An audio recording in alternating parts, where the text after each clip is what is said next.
I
want to welcome everybody to Hawkeye Hangout here from the Hawkeye of the Storm. As you can see, I'm Corey Bradiff from the Hawkeye of the Storm, and I'm joined by legendary Iowa assistant coach Don Patterson. Don, it's been a while. This is good to see you're a sight for sore eyes. That's a positive thing. It's a compliment. And it has been a while. How have you been? A while. We got lots to talk. Lots that happened. I mean, this is the off season. We got a lot going on in the past month and a half. Last time we were with everybody was on the 31st of December, of course, following Iowa's 21-0 win over Kentucky. So lots to get to, Don. As you can see, for everybody who's on here now, we got about 43 people who have already jumped on. I want to remind everybody, this is kind of an odd time for us to be live. I know there's lots of stuff going on a Saturday before the Super Bowl. We've got college basketball games everywhere. And the only reason I bring that up is because it could hurt our viewership. Please take a moment, if you can. It's very much appreciated. Share our show out on social media. If you've got fans, you got friends who are fans of the Iowa Hawkeyes, maybe hit the share button, send them a text message with the link to the show so we can get ultimate participation. This is our last chance to visit with Coach Patterson, last scheduled opportunity to visit with Coach Patterson of the 22-23 season, if you will. And Don, we hope to be able to talk to you maybe sometime after spring, but this is the only time we have scheduled to really recap what we saw this past season as a whole. We've got some clarity now with the coaching staff, and of course the transfer portal has been active, especially for the Hawkeyes. So let's just start with the Super Bowl. I mean, we'll kind of give people some time to kind of gear up for our discussion about the Hawks, which is going to be the majority of our show. Let's just take a couple minutes to talk about the matchup tomorrow. I know you're a big fan of Patrick Mahomes and what he does at Kansas City. And, of course, you're a former quarterbacks coach. Watching him probably makes you feel a little bit, I I don't even know what the right word is, because he doesn't really follow the fundamentally sound examples that the game has had over the years, like a Tom Brady or even an Aaron Rodgers. He's kind of an outlier, but boy, he's fantastic. And of course, the Eagles have had a tremendous year. Gary Close, who's part of this channel as well, he's a big Philly fan and Eagles fan. Just your thoughts on the matchup tomorrow? I think it's going to be a wonderful matchup. I'm looking forward to the game. As an old Cowboy fan, I was disappointed that Dallas laid an egg in the playoffs, but at least they made the playoffs. So that's encouraging. But I've always been a good fan of the Chiefs for a couple of reasons, I guess. One of my old friends, Dick Vermeil, coached with the Chiefs for any number of years. I got to know Dick really well. He was working CBS back in the 80s and 90s, and they did a lot of our games. Wonderful man, great football coach. And then you might recall, too, one of my all-time favorite receivers is a guy that played, I believe, 8 years for the Chiefs, and that's Danon Hughes. Danon is the analyst now on the radio broadcast. So I'm proud of Danon for all he's done for us and for the Chiefs. So that gives me a little bit of ownership in the game. On top of that, I just like Andy Reid. I think he's one of the more creative play callers, game planners than or else we're located in the league. One of the things I like about the Chiefs, I would be willing to bet you tomorrow there will be some kind of exotic that the Chiefs will run, and I will be willing to bet you that it'll work. And you know how I feel about trick plays. Trick plays are a part of any good offense, and it wouldn't shock me if the Eagles came out with a trick play as well. But I'd be willing to bet anyone, even money, that the Chiefs will run a trick play and that it'll work tomorrow. Absolutely. And Andy Reid is one of a kind, and he's kind of got a really cool story. He's a former offensive lineman, isn't he, Don? He kind of breaks the mold, and he really does. So often the play callers are guys that took snaps, at least in high school, if not in college, typically in college too, or maybe even in the pros. And that certainly qualifies them to have an idea what the quarterback's thinking at any given moment. Talking about quarterbacks, I've always liked Mahomes. You talked about him, so let's touch on that. He is unusual because he's able to throw the ball with accuracy in a lot of different arm angles. You know what I mean by arm angles. Mm-hmm. Sometimes it's up here. Sometimes it's out here on the side. But he can throw with accuracy in all kinds of different positions. It's a rare talent. Most people can't do that. You've always heard me talk about good quarterbacks have a very grooved throwing motion. Well, somehow Mahomes is accurate even when he doesn't have a groove motion. When he has the chance to have a groove throwing motion, he does that too. But he's able to be successful even when he's in some unusual arm angles at times. Do you imagine, John, sorry to interrupt you, but I was going to say, if you were coaching today, do you imagine that Patrick Mahomes makes it hard to be a quarterback's coach? Well, I think you just have to recognize if you have a guy like Patrick, you have to rein him in at times. There have been times for sure when I'm sure Andy Reid tells him, listen, enough with the heroics. We've got a good solid lead. We've got a decent defense. Let's just do a better job of protecting the ball than we did on that last drive when you had an ill-advised pass play. Of course, he didn't throw many picks either. Many more touchdown passes than picks. And another thing I like about their offense, they certainly have a tight end that is very, very productive. They certainly know how to get him the ball. They're effective throwing the ball all over the place, really. They have good schemes, good concepts. You might recall, of course, they lost a really explosive home run hitter to the Dolphins, as I recall. Isn't that where Hill ended up? Yes. He's an explosive guy. And yet here's a guy I'm excited about. What about Pacheco? I remember watching Pacheco when he played for Rutgers, and I'm thinking, I like that back. He's not very big, but he's explosive. He's very much like Tyreek Hill with the way he plays. He's just, I don't know how they continue to get these lightning quick, small guys. I mean, they're not big guys, and they are playmakers and athletes. Yeah, I'm happy for Pacheco, and of course he comes out of the Big Ten, and they took him in the 7th round, if I'm not mistaken. Does that sound right? You would know better than I would. That I believe that's the case. Yeah, I think it'll be a great game. I think it'll be a one-score game, maybe down to the last possession. And I think that there might be a problem with Mahomes in terms of his ankle. Of course, he defied the odds 2 weeks ago by playing on it. And you got to believe he's in better shape now for a game than he was then. But he does have a nice ability to extend plays, as does the Philadelphia quarterback. He's an athlete too. That's the direction, of course, that so many NFLs are headed. They want to have a guy that can throw with accuracy, but they also want him to be able to extend plays a lot like Hurts and Mahomes, because you'll see any number of times, even though both teams have good, solid defense, they're still going to make some plays just simply because they can avoid a rush and buy time to get the ball somewhere where they normally would have run out of time. A normal quarterback would have maybe be on the ground, and yet they're still out there playing. I was going to ask you about Jalen Hurts because everybody wants to bring up Mahomes, and of course we brought him up out of the gate, but I'm guessing Jalen maybe feels a little bit disrespected because a lot of the talk is going to be about Patrick heading into this game. And boy, quite a story too. I mean, having played at Alabama and then kind of losing the job there and then transferring out and having a ton of success at Oklahoma, and his story. I mean, I don't think a lot of people had real high aspirations for him in the league. I mean, I know I didn't. And he's turned into a really good starting quarterback.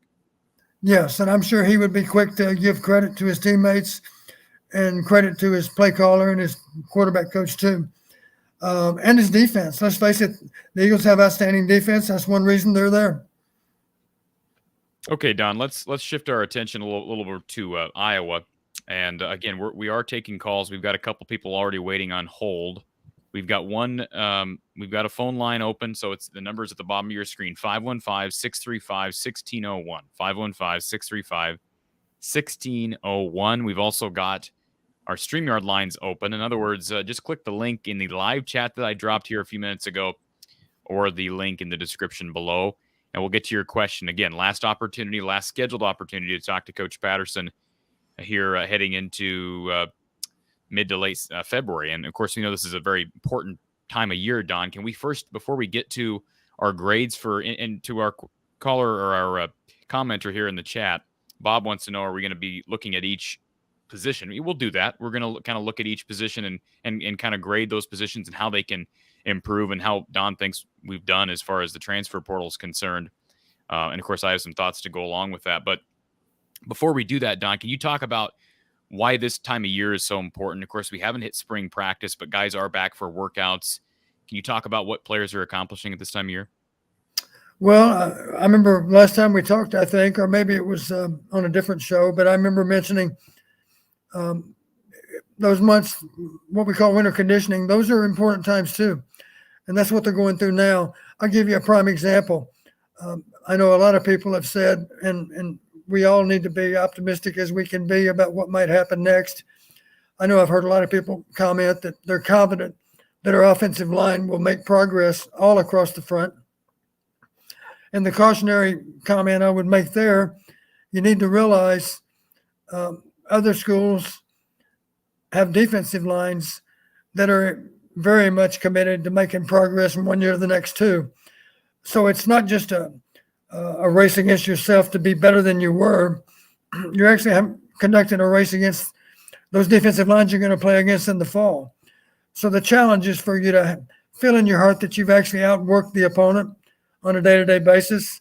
Some days you maybe don't feel like you get that done, but if you do have those kind of thoughts, then you should redouble your effort the next day, and you should be critical of yourself for not being all in on that particular workout. So the challenge, of course, is to be able to show more improvement than what the other team does. I don't doubt that all of our linemen will improve from last fall to next fall. The question is, can they improve more than those guys they're going against? That's the bigger question. Let's just jump into this, Don. Elephant in the room, I guess, because I know this is going to get brought up in our chat, and it's going to get brought up probably over the phone this evening, I would guess. So I might as well bring it up now. Kirk Ferentz addressed the media about a week and a half ago on the 1st of February. It was signing day. It's a routine press conference on the formal signing day, which, of course, we know means very little anymore with players signing back, most players signing back in December. But we knew Kirk Ferentz was going to address his elephant in the room, and that is staff and potential changes to the staff. And most people wanted to know about his son, Brian Ferentz, who's been the offensive coordinator here 5 years. Am I correct in saying that now, Don? 5 years? 6 years, I believe. I'm not sure. Right. You're right. 6 years. I'm sorry. Since 17. 6 years. And there had been rumors swirling. I'd been told on pretty good authority that Brian was looking at potential opportunities in the NFL and that Iowa was ready if that move happened. It does not occur that move is going to happen. In fact, Kirk Ferentz was asked specifically about Brian, and Kirk, he doubled down and said he anticipates no staff changes anywhere. Now, that could change, guys. We could have a guy retire tomorrow, right? That could potentially happen, and that changes the dynamic of potential staff changes that Kirk Ferentz expected. I guess let me ask you this question first, Don. Were you surprised by that announcement by Kirk that there would be no staff changes? I would say I was only mildly surprised. I did have reason to believe that Brian was looking into several different job opportunities in the NFL. And I think the listeners need to understand, just because you're looking into it doesn't mean that you're at the top of the list. So I think Brian probably did try to find a good opportunity in the NFL and maybe wasn't able to secure one. I don't know because I haven't talked to Brian about that, nor have I talked to Kirk about it. But the bottom line is that we're going to stand pat with the coaches we have, and I understand that a lot of fans are disappointed with that. All I can suggest is that we're going to get a renewed effort out of all those offensive coaches to get the job done better. They're all very professional. They all are disappointed with the results they got last fall. We don't need to beat a dead horse in that regard, but the numbers are not what we need them to be. And I know a defender of the status quo would say, well, how could you look down your nose at an 8-win season?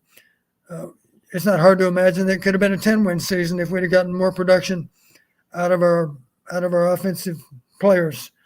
And again, it's not all on the coaches. It's not all on the players. They share the responsibility for getting the job done.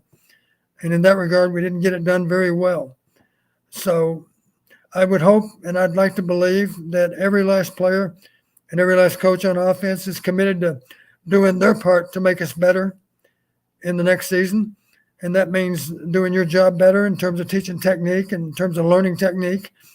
And as we've already talked about, it means taking advantage of every last weight room opportunity, every last conditioning workout to be sure that you're as big, as strong, as fast as you can be in preparation for next fall. And of course, I'd like to believe we're gonna take a long, hard look at our game planning and our play calling and figure out ways in which we can improve. You've asked me before, Corey, give me some ideas, Coach, about how we can improve the offense. And one of the things you've heard me say more than once is we need to be more difficult to defend. And by that, I mean, we simply need to be less predictable with what plays we're running. And I know a lot of people would say, well, we've got plenty of plays, I think. But you have to realize these guys on opposing defenses are very, very smart. At least one person in the front is very, very smart. And when you factor in personnel, formation, and backfield set, all of a sudden that big, wide list of plays that we use for a particular game is narrowed down to not very many plays at all. And a really astute linebacker, or maybe it's a defensive lineman, but typically it's a linebacker, he's able to communicate with the front and give them a heads up as to what's very likely to be coming. I know there have been some post-game interviews where players indicated we had a really good idea of what Iowa was going to do. That's one reason we're able to defend it so well. So the obvious solution is to be less predictable with what we're doing on offense, to have a bigger playlist to draw from, and to not be afraid to be really innovative from one week to the next. We always had a few new plays from one week to the next. And it's kind of hard for people to imagine, but it's the truth. You might run a particular play in game 2, and you might not run it again until game 8. And the reason that you didn't run it between game 2 and game 8 is because the defense in game 8 very much resembles the defensive concept in game two. I don't think defensive coaches always realize that in preparing for a game. Some of them do, the best ones do, but some of them do not. And is it any surprise that those plays we're running in game 8 might have great effect since nobody's seen them in the past 6 weeks? So that's just some aspects of play calling that come to mind. There are others that do, but I've always been a fan of exotics. Trick plays are a good thing. Trick plays work. If you go back and look, and somebody goes back to the trouble of charting all of our games, I would defy anybody to argue the fact that most trick plays we ran in the 80s and the 90s worked. And they worked because they were well conceived. We practiced them enough to be certainly okay with their execution. Then you've got the element of surprise that gives them a real opportunity to work well. And the other category, I heard a coach one time, he'll remain nameless, but I heard a coach one time in arguing that point with me. He said, well, the only problem with trick plays, you got to guess right with what the defense is doing. And my response to him, because he was a veteran coach too, I said, no, you don't. You try to guess right. If you guess wrong, guess what? You don't waste the play. The quarterback is schooled to save the play. You turn around, you call it again. And honestly, most times that we called a trick play, we didn't have to check out because the defense was right. Turned out we guessed right. And if we did guess wrong, the quarterback got us out of the play. We turned around and ran it a little bit later in the game. And this time we got the right defense, and sure enough, it worked. That's typically what happened. People may not want to believe that, but I'm here to tell you that's what happened. And I guess the listeners don't know, but I was on the honor committee at West Point. And I've always prided myself in being honest and open with players and fans, and coaches for that matter too. So I'm not lying about what happened. You can go back and look and verify it if you want to go to that trouble. It'd be a lot of trouble to do so, but I would defy anybody to prove that that's not what happened.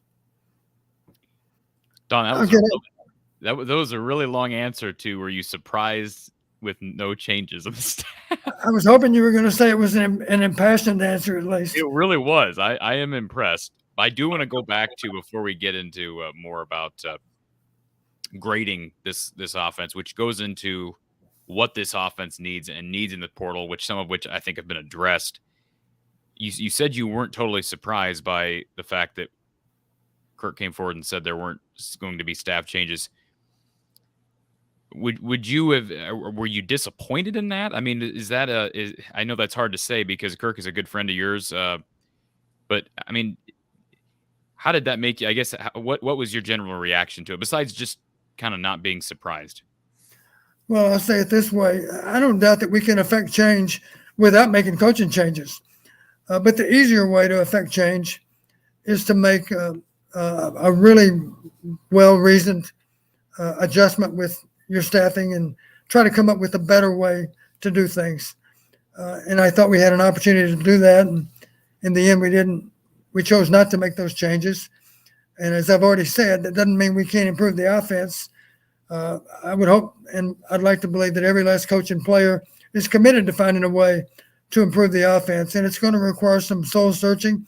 It's going to require some honest assessment as to where we are and what we did and what we didn't do. And obviously changes need to be made. And I would hope that those players and coaches would be honest enough with themselves to make those changes that would leave us in a better place than where we are. The reason I wanted to press you on that, Don, is not to put you in an uncomfortable position. Because again, we accept the fact that you're good friends with Kirk Ferentz and Kirk, for that matter, Kirk and his family, I think hold a special place in your heart. But the reason I ask that is we've had plenty of debate on this show in recent weeks about blame, right, and accountability and responsibility. And I've had a lot of people reach out to me and say, Brian's the guy, he's the one at fault. The buck stops with him for all of Iowa's offensive issues. But you've also had the apologists, the defenders of Kirk, who have blamed personnel. They've blamed George Barnett. They've blamed Kelton Copeland. They've just blamed injuries. Where do you place the blame when you're evaluating? Because you were obviously a very successful head coach, and you're making an evaluation in the off season. When you see a particular unit underperforming, what determines whether you make a change with personnel whether you make a change with a position coach or maybe make a change with a coordinator? What dictates that? I mean, that has to be a process. Well, any coach that's a head football coach has had some experience as an assistant. In my case, of course, I had 20 years here at Iowa before I went to Western Illinois, and I had a great mentor in Hayden Fry. Coach Fry, I always respected him a lot because he was a really analytical person. He also had a great imagination for football, as you know, but he always seemed to have a good idea of where our problems were, and part of being able to address your problems, of course, is being able to identify exactly where they are. And I thought Coach Fry always did a good job of that. He was a very compassionate person. He didn't fire too many coaches through the years. I would defend that by stating the obvious. In so many cases, he had a real knack for hiring good coaches. Let's face it, he's got a coaching tree that's almost second to none. A lot of us went on and accomplished great things in our coaching career, and all of us would give Coach Fry credit for helping us with that process, because those of us that became head coaches, certainly had a great role model in Coach Fry to be able to emulate him. There were times, certainly as a head coach, when I asked the question, what would Coach Fry do in this same situation?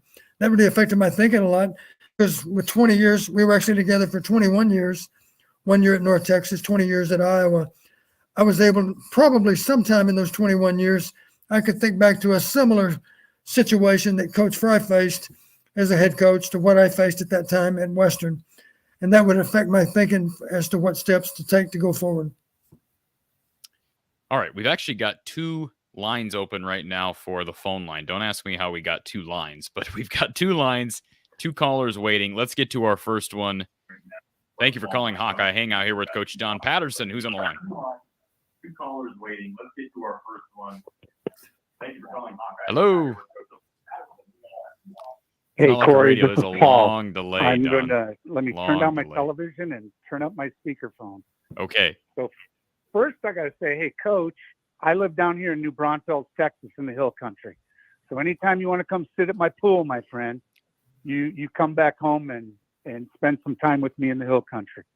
Well, I appreciate that. I was born an hour south of Dallas, but I also spent some time at Fort Hood when I was in the Army. So I'm very familiar with your part of the world, and that's a wonderful place to be. Gotcha. Well, okay, so I'm going to kind of jump right off on DDB left a comment in the chat about Brian has a terrible record. And so, Corey, you and I talked a week or so ago. I was the one that called you and gave you a bunch of stats and numbers on a couple different topics. So allow me to do that again, and I hope this will be beneficial to the listeners. Okay. I'm not going to go on some crazy tirade. I'm going to try and talk objectively. Sure. So if Brian has a terrible record, well, here's what may surprise some folks. If you look in the last 6 seasons, he was the offensive coordinator. In 17, 18, 19, and 20, he averaged about 30 points a game. In 21 and 22, he averaged about 20 points a game. So my first rhetorical question is, what changed in that time? Was it the OC or was it maybe the players? For example, Stanley versus Petrus. Well, let's let Don answer the question first. Don? Well, first off, don't lump together 21 and 22, because in football, the question is always, what have you lately? In 22, we failed abysmally, as you know. We were 130 out of 131. We averaged 17.7 points, I think it was, compared to maybe 23 something in the previous year. I do know one thing that changed from 21 to 22, and that's that we lost Ken O'Keefe. Kenny was still in the program, as I recall. Isn't that right, Corey? Yes. Well, last year at this time. Yeah, so we've been without Kenny O'Keefe for 1 year, and as a bare minimum, I would say that Kenny was a good resource to Brian. A veteran offensive coach and a coach that certainly knew a lot about football. So we missed, I think, Kenny's presence to some degree. I don't know how much, because I'm not privy to be in all those meetings. But that's one thing that changed. So the spin I would put on it. And Coach, I agree with what you said earlier, that it's not about players or about coach. It's about that collective effort. But right. Everybody shares in the responsibility. Right. Correct. But if you truly look back at that particular time in 2022, if you remember, the interior offensive line was projected to have Britt, who is a sixth-year senior, Ince, who is a highly coveted, had performed at a very high level, and then Linderbaum. So your three anchors in the middle where they started, that's kind of what they were counting on, I think, heading into summer and into the fall. And obviously Linderbaum leaves, but then the two guards leave.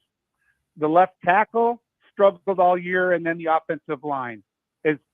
We talked about that, and I won't belabor that. But I think one thing people need to also realize is, if you truly look at the wide receivers, not only did Jones leave and Tracy left, Johnson didn't play, Reganey was hurt, Bostic was out, Brady was hurt, Bynes was gone. You were 6 receivers down, playing maybe number 7 and 8. And Corey, you're giving me a queer look. Well, Corey. You just brought up Bostic. Bostic wasn't going to play regardless. Bostic was a true freshman who didn't see the field once. No, you're right. You're exactly right. I mean, however, the other players are fair arguments. Don, do you want to respond to that? Yeah, I'll be happy to. What I guess I'm trying to say is that we were down to number 7, 8, 9 on the depth chart kind of thing at one time with walk-ons. Okay, you got Don? Okay, let me take the caller back to 1994. 1994, we played 5 different quarterbacks. Not because the first 4 failed, because the first 4 were all injured. Playing 5 different quarterbacks, we averaged 407 yards a game. Now think about that for a minute. 400 yards plus a game with 5 different quarterbacks. So I don't want to hear this stuff about somebody being injured, and it's always a mentality of next man in. That's the way you play. Okay. And I'll give you a prime example. We had a great football player by the name of Danon Hughes. Danon Hughes, the game he set the career receiving record, it was against Wisconsin in Kinnick Stadium. The day he set that record for total career catches, he sprained his ankle and was not able to finish the game. The backup went in the game. The backup caught key passes in the last touchdown drive. He caught the touchdown in the last touchdown drive. He then caught the 2-point play in the last touchdown drive. And most of those 70,000 people didn't even know who he was because he hardly ever played. But he clearly was ready to play. His name was Anthony Dean. And he played a great football game. And it's that mentality that every player should have. You're the next man in. You do the job, and you do your best to replace the guy that was injured or that faltered as a player. That's what happens. Good teams have players that pick up the slack. And we had some guys that certainly did that, not just this past year, but other years. But the goal is for all guys to be able to do it. And players and coaches do not want to hear about injuries as an excuse, because the rest of the story is other teams' injuries too. It's part of the game. You have to be able to overcome injuries. And for that matter, part of the job of having a good football team is not losing players to the transfer portal. And that's not easy nowadays, but that's your goal. I think it's safe to say if Charlie would have played a bigger role in our offense, he wouldn't have hurt. And I'm defending our coaches for him not getting the ball as much as an offensive player, because I thought at the time maybe they're trying to protect him because he was the best return man in the Big Ten 2 years ago.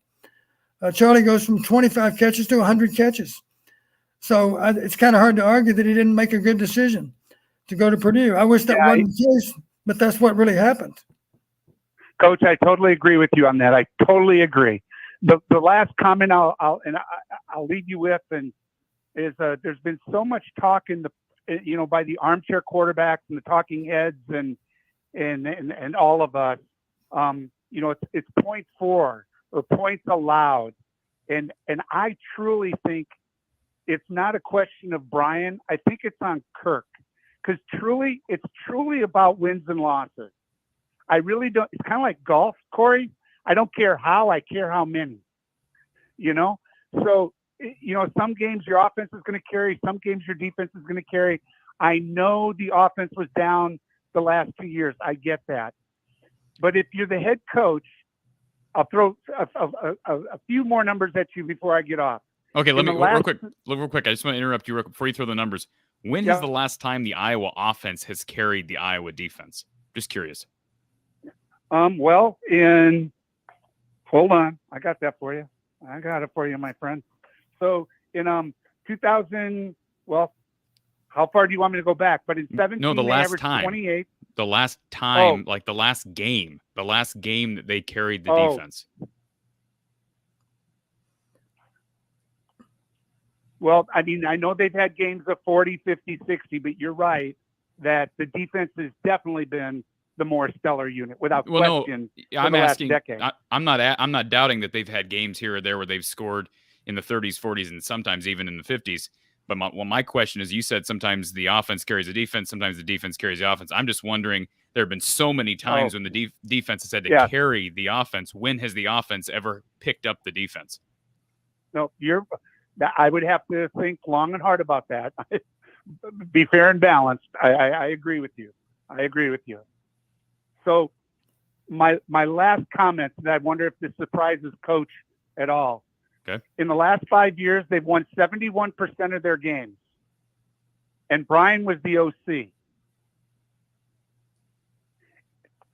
In the last 6 years, they've won 80% of their bowl games. Brian was the OC. In 24 to 22, Iowa is third in wins to only Ohio State and Michigan in the Big Ten. And Brian was the OC 6 of those 9 years. So that means 11 programs in the Big Ten have underperformed Iowa, and that's the entire West Division and Penn State. And Brian was the OC 6 of 9 years. The last two numbers I'll give you, Corey, is FBS team with 10 consecutive seasons with a winning record. There's only 8 of them. Only 8 teams have 10 consecutive seasons of winning records. Boise State, Wisconsin, Oklahoma, Alabama, Clemson, Ohio State, and Iowa. So that means 120 plus programs are not on this list. So before I respond, before you hang up, Don, can you respond? And then I want to respond, and then we'll let our caller go unless he has another question. Don? Well, another analogy that I've heard people use, those people that wanted to defend Spencer as our quarterback were always quick to point out what his winning percentage was. But the correct response that I had for that is, can you honestly say we won the game because of Spencer's play or in spite of Spencer's play? And I'm not trying to beat up on Spencer. I think the numbers would simply suggest that he was not as efficient in quarterbacking as we needed him to be. And truthfully, in many cases, of course, we'd have to grudgingly say we won not because of the offense or because of Spencer. We won in spite of the offense or in spite of Spencer's play. That's the truth. Yeah. Let's not forget these scoring totals. Last year, we scored 6 touchdowns on defense. We also had 2 safeties. Yep. 6 times 7 is 42. Safeties make 46. That's 46 points in 13 games, right? Yeah. That's a pretty good number. That's more than 3.5 points. Go ahead. So, Don, where I'm going to take this then is and that doesn't even allow for the short fields that our defense gives us either. Think about short fields and how often we have a short field. And real quick, I just want to establish this real quick, and then I'll let our caller ask it. I just want to establish this caller that, and I'm sorry, remind me your name again. I'm terrible with names. This is Paul. Paul. Okay, I got to repeat that. Peter, Paul, and Mary. So here's what I'll say. What you need to remember about my stance, Paul, is this: I am not calling for Kirk to be fired. I've never called for Kirk to be fired. So when you tout their overall record and their overall points per game, which is not a true offensive metric, That's my issue with what you're saying. We're not arguing the same thing here because I've never called for Kirk to be fired. I agree that it's incredibly impressive that they've won 8 games in every year except 2020 since 2015. And of course, the 2020 year was a shortened year, but I've never called for Kirk to be fired. So let's just establish that. But go ahead and whatever you were going to, how you were going to respond to Don. No, and this will be my final comment, is that I 100% agree with what you have said. I've heard you say that for a long time. And I guess what my summary would be is, in Kirk I trust. And by that I mean, with what he has done, a head coach needs to be he's earned the right with his wins. When he starts losing, then I think you get rid of the head coach. But as long as the head coach is in power, or the head coach has the job, let him make his decisions, let him be responsible, let him be accountable, because he's got to manage his staff. And I would put it on Kirk. So I'm just curious. I'm just curious, and I respect your opinion, Paul. I just want to ask you this: are you saying that Kirk does not need oversight? No, because I think the oversight is wins and losses. Okay, all right. I disagree with that, but you said on a show a while back, it's so hard to find a metric on the offense. Is it points? Is it yards per game? Is it this? Is it that? Let's cut through all of it and say a head coach is either winning or a head coach is losing. A head coach, but not an offensive. A head coach, but not an offensive coordinator. That's exactly right. But I would just suggest that the head coach's call to be responsible to make those coaching and staff decisions. Because of his 24-year track record and all the numbers I just shared with you, extremely successful. Paul, I mean this sincerely. I respect your opinion on that. I don't agree with you, but I do respect your opinion. I do. I respect your opinion. I'm fine with having a civil debate on this, and I understand. I love it, man. Paul, I understand what you're saying too. I understand what you're saying, and I've had other people. Are you on Twitter, Paul?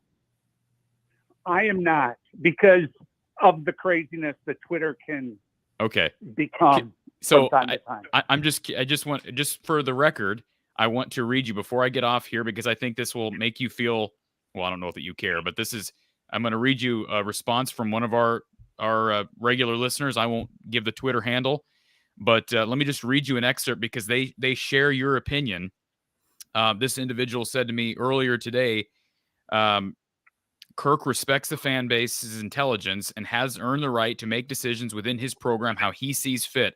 Just because you disagree with him doesn't make it some personal attack on fans.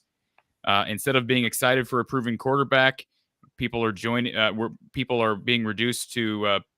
I'm trying to pick this tweet together. Let me just pull down here. Is it limitless power? That's where I'm getting reductive from. I've heard you say we fans do not matter, and the caller said, he's talking about a video that he watched. Does he think we're stupid? Can it be more nuanced than that? Isn't it possible he just thinks it'll work without being a fan-hating tyrant? Which, first of all, I never called him a fan-hating tyrant. But my point is, he shares in your opinion. This Twitter user shares in your opinion that Kirk has earned the right to make any and all decisions. I don't agree with that, but I understand where you're coming from, and I'm just telling you, you're not alone. And so I hope that you hang up the phone feeling like we listened to you. I heard you out, and Coach Patterson heard you out. This is why I love your show, Corey. I tune in all the time. I listen to everything I can on YouTube. I call in or I listen to you guys post show. No, man, I love having this heated, passionate debate. I love it, but being respectful. Thank you, Paul. I love it. Appreciate you calling in, sir. Thank you, man. Paul, take care. Take care, Paul. Paul, I'm hoping you're still listening. One thing that you've heard me say before, coaches often think of a football game as 3 games in one.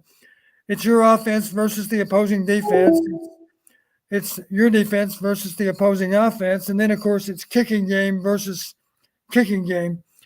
And the goal is simply to win 2 out of 3. If you win 2 of those 3 matchups, you typically win the game. It's not hard to imagine that in general, we've won on defense and we've won with our kicking game. And in general, we have not been able to overcome an opposing defense with much success.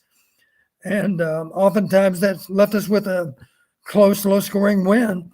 But I always think about the ones that got away. 8 wins last year could have been 10 wins maybe with just a better performance on offense. You can't ask for much more production out of the defense than what they gave us. And the same could be said for the kicking game, and the place where I'm sure even the offensive coaches would acknowledge that we fell short was on the offensive side of the ball. So that's the area where we have the most opportunity to improve. And I'm simply stating, I hope we have the mindset that we've got to find a way to get that done. And I apologize. I was reading those tweets and I realized nobody knows what I'm talking about when I read part of that. But the point is that Twitter user, him and I were having a back and forth, and I respect his opinion too, because he's an avid listener of the show. I know he follows our Iowa basketball content, but he agrees with that last caller, Don, that Kirk has the right to make any and all decisions. I don't know how you feel about that, if you think he has the right to do that as well. I do feel my response to that is very simple. I love what Kirk has done here. I don't want to see Kirk damage his legacy by doubling down on any coordinator for too long, to where eventually it does come back to really bite him in the wins and losses columns, I should say. But I do feel like there should be oversight. I feel like Iowa football is bigger than one person, whether it's Hayden Fry, whether it's Kirk Ferentz, Don. So I don't necessarily agree with the idea of him having just limitless power, right? And being I don't want to say a dictator, but you know what I'm saying? There's got to be oversight everyone's got oversight, right? To some extent. I agree. I like to think of it this way. We've only had 2 head coaches in all these years, 44 years, I guess. Does that sound right? And both of them have been given an awesome responsibility, and that is to do what's in the best interest of the football program at all times. And I think Coach Fry certainly got that done. And for so many of Kirk's years, nobody could question that he had gotten that done as well. And it's just unfortunate that we're at the point now where some people are arguing that that maybe Kirk's judgment is affected simply by the relationship that he has with Brian. And we certainly understand that. We all love our children just as Kirk loves his children. It's complicated. And that's why, of course, that it's set up so that Brian is supervised by our athletic director. So I guess those that are frustrated with lack of change probably have a right to be upset with the maybe more so than Kirk even, because Kirk is not Brian's supervisor. Gary Barday is. So that's just the reality. And if you're a coordinator, obviously I've always said this, coaching quarterbacks, I always reminded the quarterbacks, you cannot play this position unless you understand this. You will always get more credit than you deserve when we win. But here's the bad news. You're going to get more blame than you deserve when we lose. And, of course, the same thing can certainly apply to the offensive coordinator or to the head coach. And that's where we are. You know, we haven't been as productive on offense as we'd like to be. It's certainly not all in Brian's lap. There's a lot of people that share that responsibility. But Brian, with the title that he has, is obviously a target for a lot of people. That's where we are. And I would just hope that Brian can find a way to become a better coach than he's ever been before. That's what my goal always was. I'm sure that's Brian's goal too, to be a better coach than he was last fall. Not just him, but every other coach in our program. I'm sure Kirk right now is somehow committed to being a better head coach than he was last year. That's what people that strive for excellence, that's what they do. And hope that makes sense. Absolutely. And by the way, I just want to say I do understand too the idea that I just, as a fan who says I just trust in Kirk Ferentz, Don, and he says that the personnel changes they've made and their search of the transfer portal and the upgrade at quarterback, that's going to fix it. And I don't necessarily think that's going to happen, but I also respect the people that say I trust in Kirk. I trust in Kirk. I mean, well, let's give Kirk a lot of credit and give the staff a lot of credit for the job they've done with the transfer portal. Yes. I do think there's help on the way. And obviously, maybe we need still more help at certain positions. And we know that, and we're working on it. But I don't think there's any doubt that Cade McNamara is going to make a difference in our offense. And I'm not trying to beat up on Spencer. I'm simply stating a fact based on performance of both of them in recent games, recent years. I think Cade's going to do a good job with our offense, and certainly our tight end coming in from Michigan, I think Eric Hall is going to do a great job in complimenting Luke Lachey. I think we're going to have a great 1-2 punch at tight end all over again, even though we lose Sam. So I'm happy with that. I'm happy about our offensive tackle, even though he played small school football.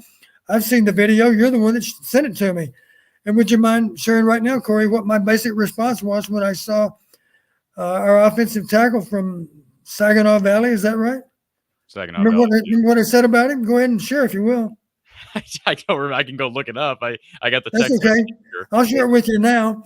I made a comment to Curry at the time. We were just speaking off the record, of course. I said I like him. I like him because he's got hot feet. He's got good feet. There's no doubt that he's a good athlete, and he's long. He's got long arms and a long frame, and that's all good when you're playing tackle.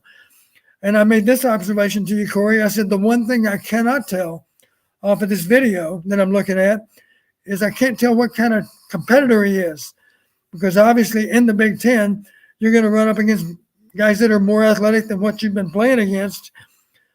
You can match up athletically with them. The only thing I don't know, if I'm looking at the Division II tape, is how well you can match up with them in terms of competitive spirit. We'll find out. He's certainly athletic enough to help us in offensive tackle. What I don't know is what kind of competitor he is. We'll certainly find that out in the fall, though, and hopefully in the spring. Absolutely. Again, thank you to Paul who called in. That was a good substance-driven call, and appreciate his take. Let's get to our next caller who's been on hold for over a half an hour. Thank you for calling Hawkeye Hangout with Coach Don Patterson. Who's on the line? Lance. Hey, Lance. Hey, couple of questions. Sorry, I just now, I don't know, I just now am listening to y'all, so don't know what's been going on earlier, but I've got a problem with the 7-win agenda contract for Brian Ferentz. You know, it's like 7 wins. I think that's what I've seen. Is that what he's supposed to, you know, is that what it entails? That's one requirement, 7 wins. 7 wins, including a bowl game. Correct. So that's, I mean, does Alabama have that agenda? Does OSU have that agenda? I mean, like, that just seems kind of mediocre to me. I mean, like, you know, so 7 wins and it's a done deal. I mean, I don't understand that. So according to I haven't looked at the contract up and down, but according to the press release that was in response to the amended contract, for Brian Ferentz to receive a pay boost and then the $113,000 bonus or whatever it is, the team has to score 25 points per game and win 7 games, which would include a bowl game. So they could theoretically score 25 points per game. The defense could account for, you know, maybe 4 of those. So the offense could score 21 points a game. They could go 6-6 in the regular season, win the Quick Lane Bowl, and he would receive his pay boost. That is correct, Lance. Don, your thoughts? We haven't gotten to that contract, but you, of course, are aware of that amended contract. I don't know. I really don't know that. I've had a little time, about a week now, to think about that press release and just the very substance of it. I don't really know what the intention of that was. Was it to throw a bone to the fan base? Was it to kind of, some people have even implied that it was a, you know, kind of a forget you to the fan base from Gary Barta. Where do you gather from the contract amendment of Brian Ferentz? Well, it's not a real high bar. I'll say it that way. I do know this. Last year, if I'm not mistaken, there were 41 bowl games. That means 82 teams have a chance to play at the minimum 13 games. So it's not hard to imagine that any Big Ten team that's 6-6 will probably qualify for one of those 41 bowl games. So if we were, I don't think there's any way we're going to be 6-6, but if we were, we'd probably still qualify for a bowl game and still have a chance for 7 wins. So the contract should probably, maybe the more accurate way to say it would be, one requirement would be to have a winning season. In other words, if we're 6-6, we still have that chance to get our 7th win in the bowl game, and that would qualify as the 7 wins.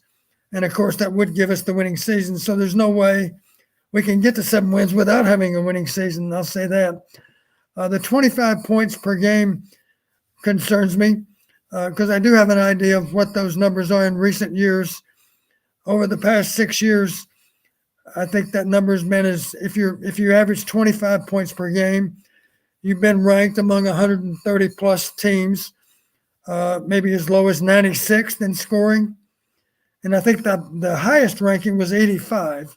Yeah, let me read you the numbers because you and I Okay. talked about this earlier. I've got the numbers here. So if Iowa, Lance, are you still with us?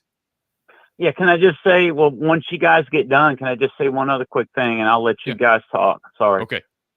Sure. We'll just keep you on the line here. But in 27, so again, we're assuming we're looking at whoever scored the 25 points per game in each season. So that would have ranked 94th in the country in 2017, 96th in the country in 2018, 96th in 2019, 90th in 2020, 90th in 2021, and 85th in 2022.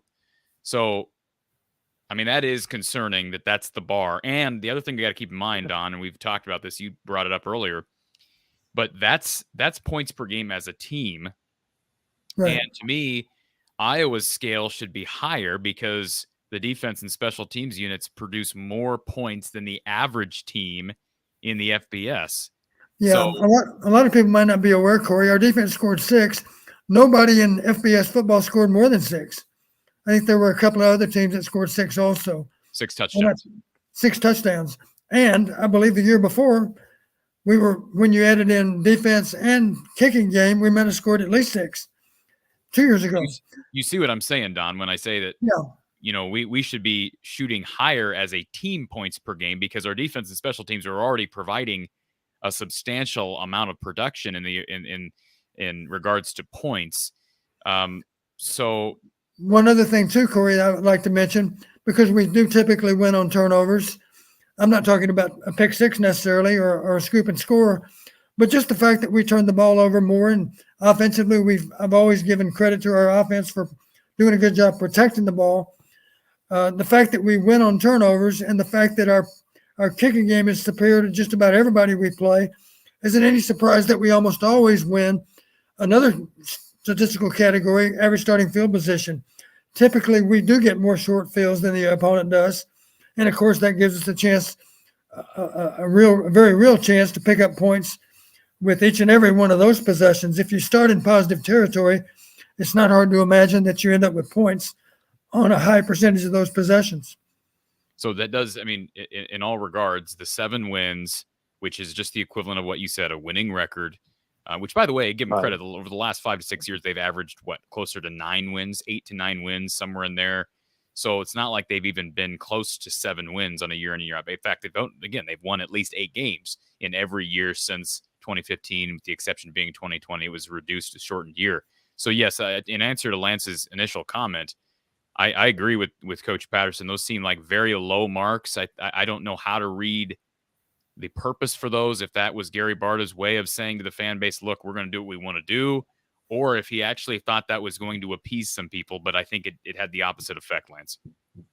And one quick thing before I let you guys go, and I love your show, love Coach Patterson. I've been a Hawkeye fan since a long time, since the early 80s. And it's just so sad how Iowa was like number 1 in the nation way back then, but now they've been brought to like 7-win status. Like, that's like the bar, I guess, from what I'm looking at. And it just doesn't seem like that's good enough for me. I mean, like, cause we're better than that. That shouldn't be the status, or, what you call it, the status quo for the Brian, it should be more than that. So, love the show, and I'll hang up. Thanks, you guys. Thank you, Lance. Appreciate the call, sir. And again, in response to Lance, I mean, they have been winning more than 7 games. I don't want to act like that's not the case. They have been winning more than 7 games. They've had a couple 10-win seasons during Brian Ferentz's tenure. But again, I think the whole point here is a couple things. Those bars are not high. I don't even understand the point of the contract when they've never achieved less than 8 games under Brian. Why even have that 7 number in the clause, in the contract? And the other part of this is the 25-point mark is really low. It's not a perfect offensive metric because the defense and special teams units are very assisting in those averages. And it just seemed like an odd move. I know people are probably tired of talking about that contract on. It just seemed like an odd move from Iowa. Yeah, I can understand why our fans might feel that way. Another thing I think that's worth mentioning, Corey, I think one reason, first off, the fans should remain optimistic because I don't doubt for a second we're going to have another good season.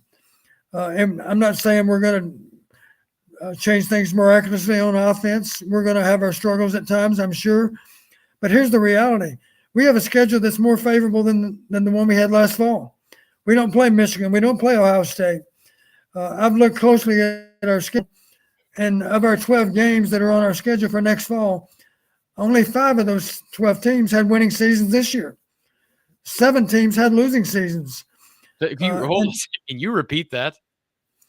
7 of the 12 opponents have had a losing season this past year. You're talking about 7 of the 12 teams that Iowa plays this coming season. 7 of those 12 teams had losing records last year. That's correct. Yeah. 5 of them had winning seasons, and obviously Penn State's at the top of the list. Penn State's an outstanding football team. That'll be a very difficult game to win because we know it's not easy to go to Happy Valley and win, but Kirk's done it there before. And I know the mentality of the players. When that game starts, they'll have it in their hearts that they're going to find a way to win that football game. And I wouldn't bet against them. But that'll be a difficult game for sure. But the reality is that the other games, we have a great chance to win. As a matter of fact, a lot of people would even suspect that we're favored in almost all those other games. I'm not sitting here to say we're going to be favored in 11 out of 12. I certainly don't know that. But I do know this, Corey. Those 5 teams that had winning seasons, 3 of those teams have to come to Kinnick this fall. That would be Illinois, Minnesota, and Purdue. And Purdue's already going through a huge transition as well. And Purdue's got a lot of issues from one year to the next. Yeah. It's never going to be easy to beat Purdue. It never is easy to beat a good Big Ten opponent. But let's face it, I like our chances playing in Kinnick. Our chances are always great. I don't care who we're playing. So it's not hard for me to imagine that we have a great chance to go 5-0 at home. The other 2, incidentally, are non-conference opponents that both had losing seasons this year. And they're going to give us their best shot, but I would be very confident in betting that we're going to find ways to win those games. We have to go to Ames, but of course, Iowa State had some issues last year too, and they've got some rebuilding to do. So the bottom line, we have a great chance to you would have to say we have a great chance to be favored in 11 out of 12 games. That's not going to be easy. I think it's going to be difficult to be favored at Penn State.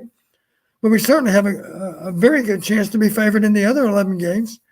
I'm not saying that's going to happen. We might be only favored in 6 of them. But I like our chances because 3 of those opponents with winning records this year all have to come to Kinnick. And one of them has a major rebuild to do because of coaching changes and player defections. And that would be Purdue. All right, folks, good stuff. We're going to be right back. When we come back, we're going to get to more of your calls, and we're going to get to our report card. Plus, is the Brian Ferentz contract fair to the players? That's a question I want to ask Coach Patterson because I've got an opinion on that as well. Is it fair to the players to amend the contract and publicly state these different metrics that are requirements for Brian to keep his job? We'll be right back, folks, after a word from our sponsor. Hawkeye fans, let's talk about health and performance optimization for a moment. Our sponsor, Ascent Nutrition, offers amazing products. It's actually owned by former Iowa graduate Lance Shuttler. Now, I've decided to partner with Ascent Nutrition because of their unique approach to human health. Ascent offers an organically grown, mold and mycotoxin-free coffee. It provides a pure, clean, and rich flavor without those pesticides that most coffees are treated with. They also offer an algae oil DHA, which is used to support brain health, memory, and focus, as well as proper nervous system development in adults, children, athletes, and even pets. Now, lastly, their unique crafted wild pine pollen is used to support cardiovascular health, hormonal function, and a healthy libido. Your purchase not only supports this channel, but the business of a former Hawkeye. Visit goascentnutrition.com or click the link in the description below and use the code Hawkeyes. That's the code Hawkeyes to receive 15% off your total order from Ascent Nutrition. So appreciate Ascent Nutrition, as always, for sponsoring our show here, Hawkeye Hangout. Certainly check their great products out. I've actually got a little jar of their pine pollen powder right here for everybody to look at. So check out their awesome products. I said some more of their coffee earlier today, and great stuff. So again, Lance Shuttler, former Hawkeye graduate, Iowa graduate. Check out his stuff. Ascent Nutrition, goascentnutrition.com. All right, Don, we talked about the Brian Ferentz contract. Is that contract fair to the players? And when I say that, I think you know what I mean. It's very rare. In fact, I don't know that it's happening anywhere but Iowa for an offensive coordinator who happens to be the son of the head coach to be retained in spite of the recent offensive numbers. But in addition to that, to have the AD come forward and announce an amended contract that stipulates number of wins the team has to have and number of points the team has to score. So my question to you, Don, is this Brian Ferentz contract, the amendment to this contract that was announced by Gary Barta, fair to the Iowa players? Well, one thing I don't like about it, and Kirk stated it at his press conference a while back, he said 8 wins is not the goal either.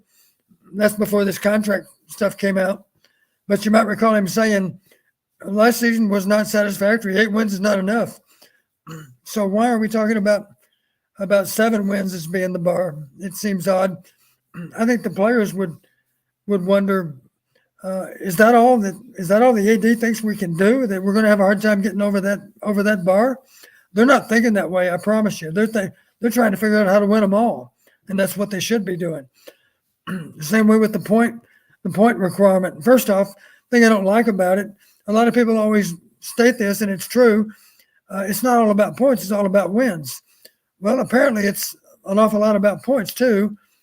And if I was Utah State or Western Michigan, I'd be a little bit concerned about playing in Kinnick because I'm pretty sure we're a little less likely to call off the Dogs if we have a good lead. There's going to be a little bit of pressure for us to try to run the score up. And let's face it, I'd rather have 21 points against all opponents than to average 25. Because if you're averaging 25, that means you got a game with 10 points. That's a loss. Or 14 points, that's a loss. So this average stuff doesn't mean much to me because obviously you try to get really, really healthy against those teams that are not very good. And it doesn't prove much. Frankly, you've always heard me say one of the things I always respected about Coach Fry, when you build up a lead, when you have a chance to play other players, you put them in the game. That's great for morale. I still think back to the fact that Padilla didn't play a snap against Nevada. That was unfortunate because he was our backup quarterback and he should have played. And we would have really felt like we made a mistake if Alex would have been injured. I'm sorry, if Spencer would have been injured late in the game because we had the game won. That's exactly why that's another reason you get the starters out. It improves the morale of the team when the backups get to play, and it protects the starters from injury. Nothing worse than an injury that didn't have to happen. And if it's one of your starters late in a one-sided game, then they shouldn't be in the game anyway. I'm just running through my mind, Don, in a situation like at the end of a game where a guy has intercepted a pass and he's got a situation where he can either get down or run it back. And typically in that situation, he's supposed to get down, right, Don? I mean, typically you don't want to risk fumbling or an injury or something by trying to make a long return that's unnecessary. My fear, and the reason I asked that question about, is this unfair to the players? That's one scenario that very possibly could pan out. And are we putting our players, if I'm on the Iowa staff, that's what I'd be asking myself when I'm Kirk. Are we putting our players in a fair position? Because doesn't this make them feel pressured to run that score back? I don't know how a player would think about it in a certain game, but I'd like to believe that as well coached as they are, I'd be willing to bet that every defensive player on our team understands if the opponent is down to one possession and you just intercepted a pass, your job is not to go to the end zone. Your job is to get on the ground with the football. And obviously, if you're near our goal line, you want to get off the goal line before you take a knee. But the thing you don't want to do is jeopardize losing the football. And you shouldn't even think about running it back because we don't need the points. We win the game by simply possessing the ball. But that's what I'm saying, Don. Isn't it kind of putting the players in a weird? Yeah, they're conflicted at that point. Yeah, because they might want to try to help Brian to keep his job, and they might, for that reason, feel the urge to try to score with the football. And maybe it's not unfair to the players. That was just kind of my thought. I just thought it was a very odd announcement, and I just don't know that it helps anybody. But maybe I don't think it helps anybody because I think it did more damage PR-wise than good. But that's just my opinion. Our phone line is open, folks, 515-635-1601, 515-635-1601. We've got Kyle on hold. We've got James on hold. Let's go to Kyle. Kyle first, and then James. Kyle, welcome to the show. How's it going, Corey? Good to see you, Coach Don. Good to see you too, Kyle. I appreciate your comment here in the chat that you weren't quite ready for a golf reference tonight. I know. By the way, Tiger's playing next week. I'm sure you knew. Oh, yes. I'm going to have it circled on my calendar. It's the first time in like 7 months, I think, since last British Open at St. Andrews. So it'll be great. It's the Open, yep. Yeah. So I just kind of threw some of my thoughts together. So I've got a little bit of a rant. Feel free to stop me at any point if you have comments. And then I'd love to hear your thoughts at the end. Because the more I sat and thought about this press conference, the worse it got for me. So I'm going to start with this. If you, Corey, or you, Don, have a son that is on a youth basketball team, and you've got all these parents criticizing you about showing favorites towards your kid on the basketball team, what is the logical thing to do if you have social awareness? The logical thing to do is to make sure that people know that you are at least just as hard, if not harder on them than you are the rest of the team. To make sure that you don't have parents coming up to you and saying, why are you not playing my kid? Why are you playing your kid? All this stuff. This invites criticism when you do this. When you show favorites towards your kid, it invites criticism. So let's take the worst offenses in the FBS. So this is 120 and below from this season. And I'm going to go through every single one of their offensive coordinators. Virginia Tech at 120 was not fired because it was his first season. So they gave him grace. Boston College, fired. Miami, Ohio, fired. Nevada, not fired because it was his first season. UConn, not fired because it was his first season. Western Michigan, fired. Colorado State, fired. Rutgers, fired. Colorado cleaned house. UMass, not fired because first season. Iowa, given a pass. And New Mexico, OC, fired. Every single one of them was either in their first year or they were fired in the bottom 11 in the country. That's pretty amazing stuff. Is that real quick? Is that I'm glad you shared that. But first of all, did you go any further? Did you just do bottom 11? I looked at a couple, but that I just did the bottom 11 just to get a gist of it. There was, I think, 119 wasn't, and then 118 was, I think, but I didn't go much further than that. I'd be curious to even know past that, but anyways, yeah. that's a good. And that's just you're looking at total offense, right? Yes, total offense, and then all I did was I just researched. Did their offense coordinator get fired? And all of them were basically, except for the only ones that survived were in their first year. So Don, let me just. It does appear that there might be a correlation between how most administrations evaluate their offenses with the total offense stat. Yes. Right? Let's face it, that stat typically goes hand in hand with scoring points. Well, but see, Kirk Ferentz, Kyle, you know this, made the comment earlier this year because Big Ten Network ran this on their social media. He noted the most meaningless stat, in his opinion, in football was total offense. And what I'm simply saying, and he obviously expressed that during his press conference, he's expressing it by not making changes because if he was actively buying into that publicly, there would be no choice. He'd have no choice but to make a change, right? When you're 130th out of 131 teams. But the claim has been made, not just by Kirk, but by a lot of people, that total offense doesn't mean much when you're evaluating Iowa because of how they play. Well, that's a lot. That's a pretty decent sample size there of the bottom 11, you said. Bottom 11 teams in the FBS in total offense, and that they all made changes except the ones that had just hired new coordinators, new staff members. So, anyways, just seems like total offense might actually have some validity. Go on, Kyle. What you were going to You have something before? Yeah, I was going to say, Kyle, with your basketball analogy, that brings up a good point.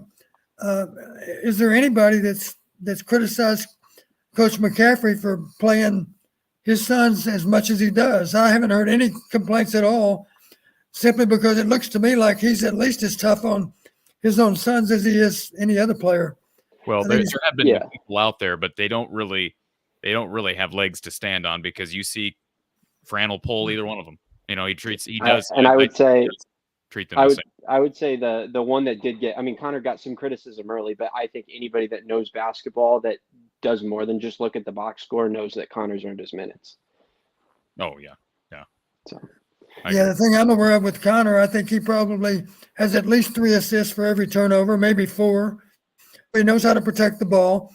To his credit, he's really improved his 3-point shooting. He's always been a good free thrower. He plays solid defense. He just really under basketball very, very well. He's going to be a great basketball coach someday, I'm sure. So moving on from that. So then we have these designated performance objectives. So the designated performance objectives lead to a bonus of $112,500 and a resumption of the 2-year extension of the contract, the rest of the contract. Is that correct? I think so. Yeah, okay. That's my understanding. This is a bonus of 13.2% to the annual salary, which is I would consider that to be a very nice bonus. I think just about anybody, if you got a 13.2% addition to your salary, you'd consider that a very nice bonus. So, but hold on a second, just real quick. I just want to make sure we have the facts straight. 13, where are you getting that number? From 100, the 13.2%. Yeah, where are you getting that's just 850,000. It's a percentage of 850,000 that what 112 is. So it's 112,500 divided by 850,000. Okay. I just want to make this clear, and I know you know this, Kyle, but Brian was on pace, I believe, to make 975,000 this year. So when people say, well, he only took a $50,000 decrease, that's true to an extent, but he was on pace to make 975. I know the conversation is ridiculous. Yeah. Anyways, go on. Anyways, so with the designated performance objectives, essentially when they have $112,500 associated with them, it still implies some kind of performance bonus. And a bonus is, so here's the definition of a bonus: something in addition to what is expected or strictly due, such as money or an equivalent given to in addition to an employee's usual compensation. So, what do Gary Barta and Kirk Ferentz think constitutes something in addition to what is expected? 25 points and 7 wins. So we start with the obvious. Going from 8 wins isn't the goal here to 7 wins is more than what is expected, which is saying that the 85th scoring offense would be over the top success. So that's the basic stuff, obviously. But if you go deeper on it, first of all, ESPN does not even list points per game as an offensive stat. It lists points per game as a team stat. They might not like it, but they selected a team statistic to measure offensive success. And this is some of the statistics that they used to justify the 25 points per game metric. So the Iowa defense has only given up 25 points 11 times out of a possible 74 games in Brian Ferentz's tenure. Iowa is 35-1, 97% winning percentage in Brian's tenure when scoring 25 points or more. They are 16-22, 42% winning percentage when they don't. When you average 25 points per game in a normal season, typically, you will have 6 games that are above 25 and 6 games that are below 25. And in many of Iowa's recent seasons, if you look at exceptions, they have Ohio State with 55 points, 49 points against USC, 44 and 42 against Iowa State in different years. That means that you push that further and you likely end up in like 4 or 5 of the last 6 years, you end up with 7 games below 25 and 5 games above. So what you're saying when you give us that metric is you say 5 games out of the year, we want to be basically unbeatable, and the other 7, we want to be slightly better than Scott Frost's Nebraska. So not only does the 7-win marker indicate mediocrity, but the 25-point statistic feeds straight into that same thing. It's actually even worse. And I can promise you, and you can correct me if I'm wrong here, Don, if you saw those statistics, you would probably say, my goal is to score 25 in most, if not all, games so that our football team is a force to be reckoned with. I don't think you would look at those stats and say, I want to average 25. You would look at those stats and say, I want to score 25 every game, because the numbers would say if we could do that, we would be a national championship contender. And then so this is some of what you were saying, Corey. This is a little bit different, but you have a coordinator who's coaching for his job with a specific points per game metric to achieve. How would this change your play calling? So let's go back to a scenario that happened this season. We go to week 1, Iowa versus South Dakota State University. Iowa goes up 7-3 after the second of 2 safeties and gets the ball back after forcing a punt in the second half. In this situation, how does Iowa win football games traditionally if you stick to your character as a football team? It's obvious that South Dakota State cannot move the ball. Usually, and we complain about it as fans, Iowa is conservative and allows the defense to do what they do and ensure a victory. But this season, sitting on 7 points in week 1 against an FBS opponent that is supposed to be a stat patter, is Brian satisfied to sit on 7 points and ensure a victory? Or does he take a gamble in order to score more points that allows the opportunity for a mistake that brings South Dakota State back into the game? If the offense isn't as good as we think it will be next year, which none of us think we're going to light the world on fire, but if it's even not as good as we think it will be, then not only are we in a situation where we have an offense that isn't good enough to compete with top teams, but we find ourselves in a position to lose a game or two that we normally wouldn't lose if we stick to our identity. And all of that goes to say, to me, the additions to that contract were all around, they either weren't thought through or they were thought through and they didn't care about the repercussions, but it was all around unacceptable to me. And the only thing that I wish could come from it is that we could, expunge ourselves from the situation completely and hire Don Patterson to call our plays. Well, first of all, Don, that was a lot of research from Kyle, and it was all good research. Just you have some thoughts? Yeah, Kyle, you hit on a good point. You might find this interesting. We always had, at Western Illinois, team goals. And we put a lot of thought into them. Of course, we had a lot of input from the players.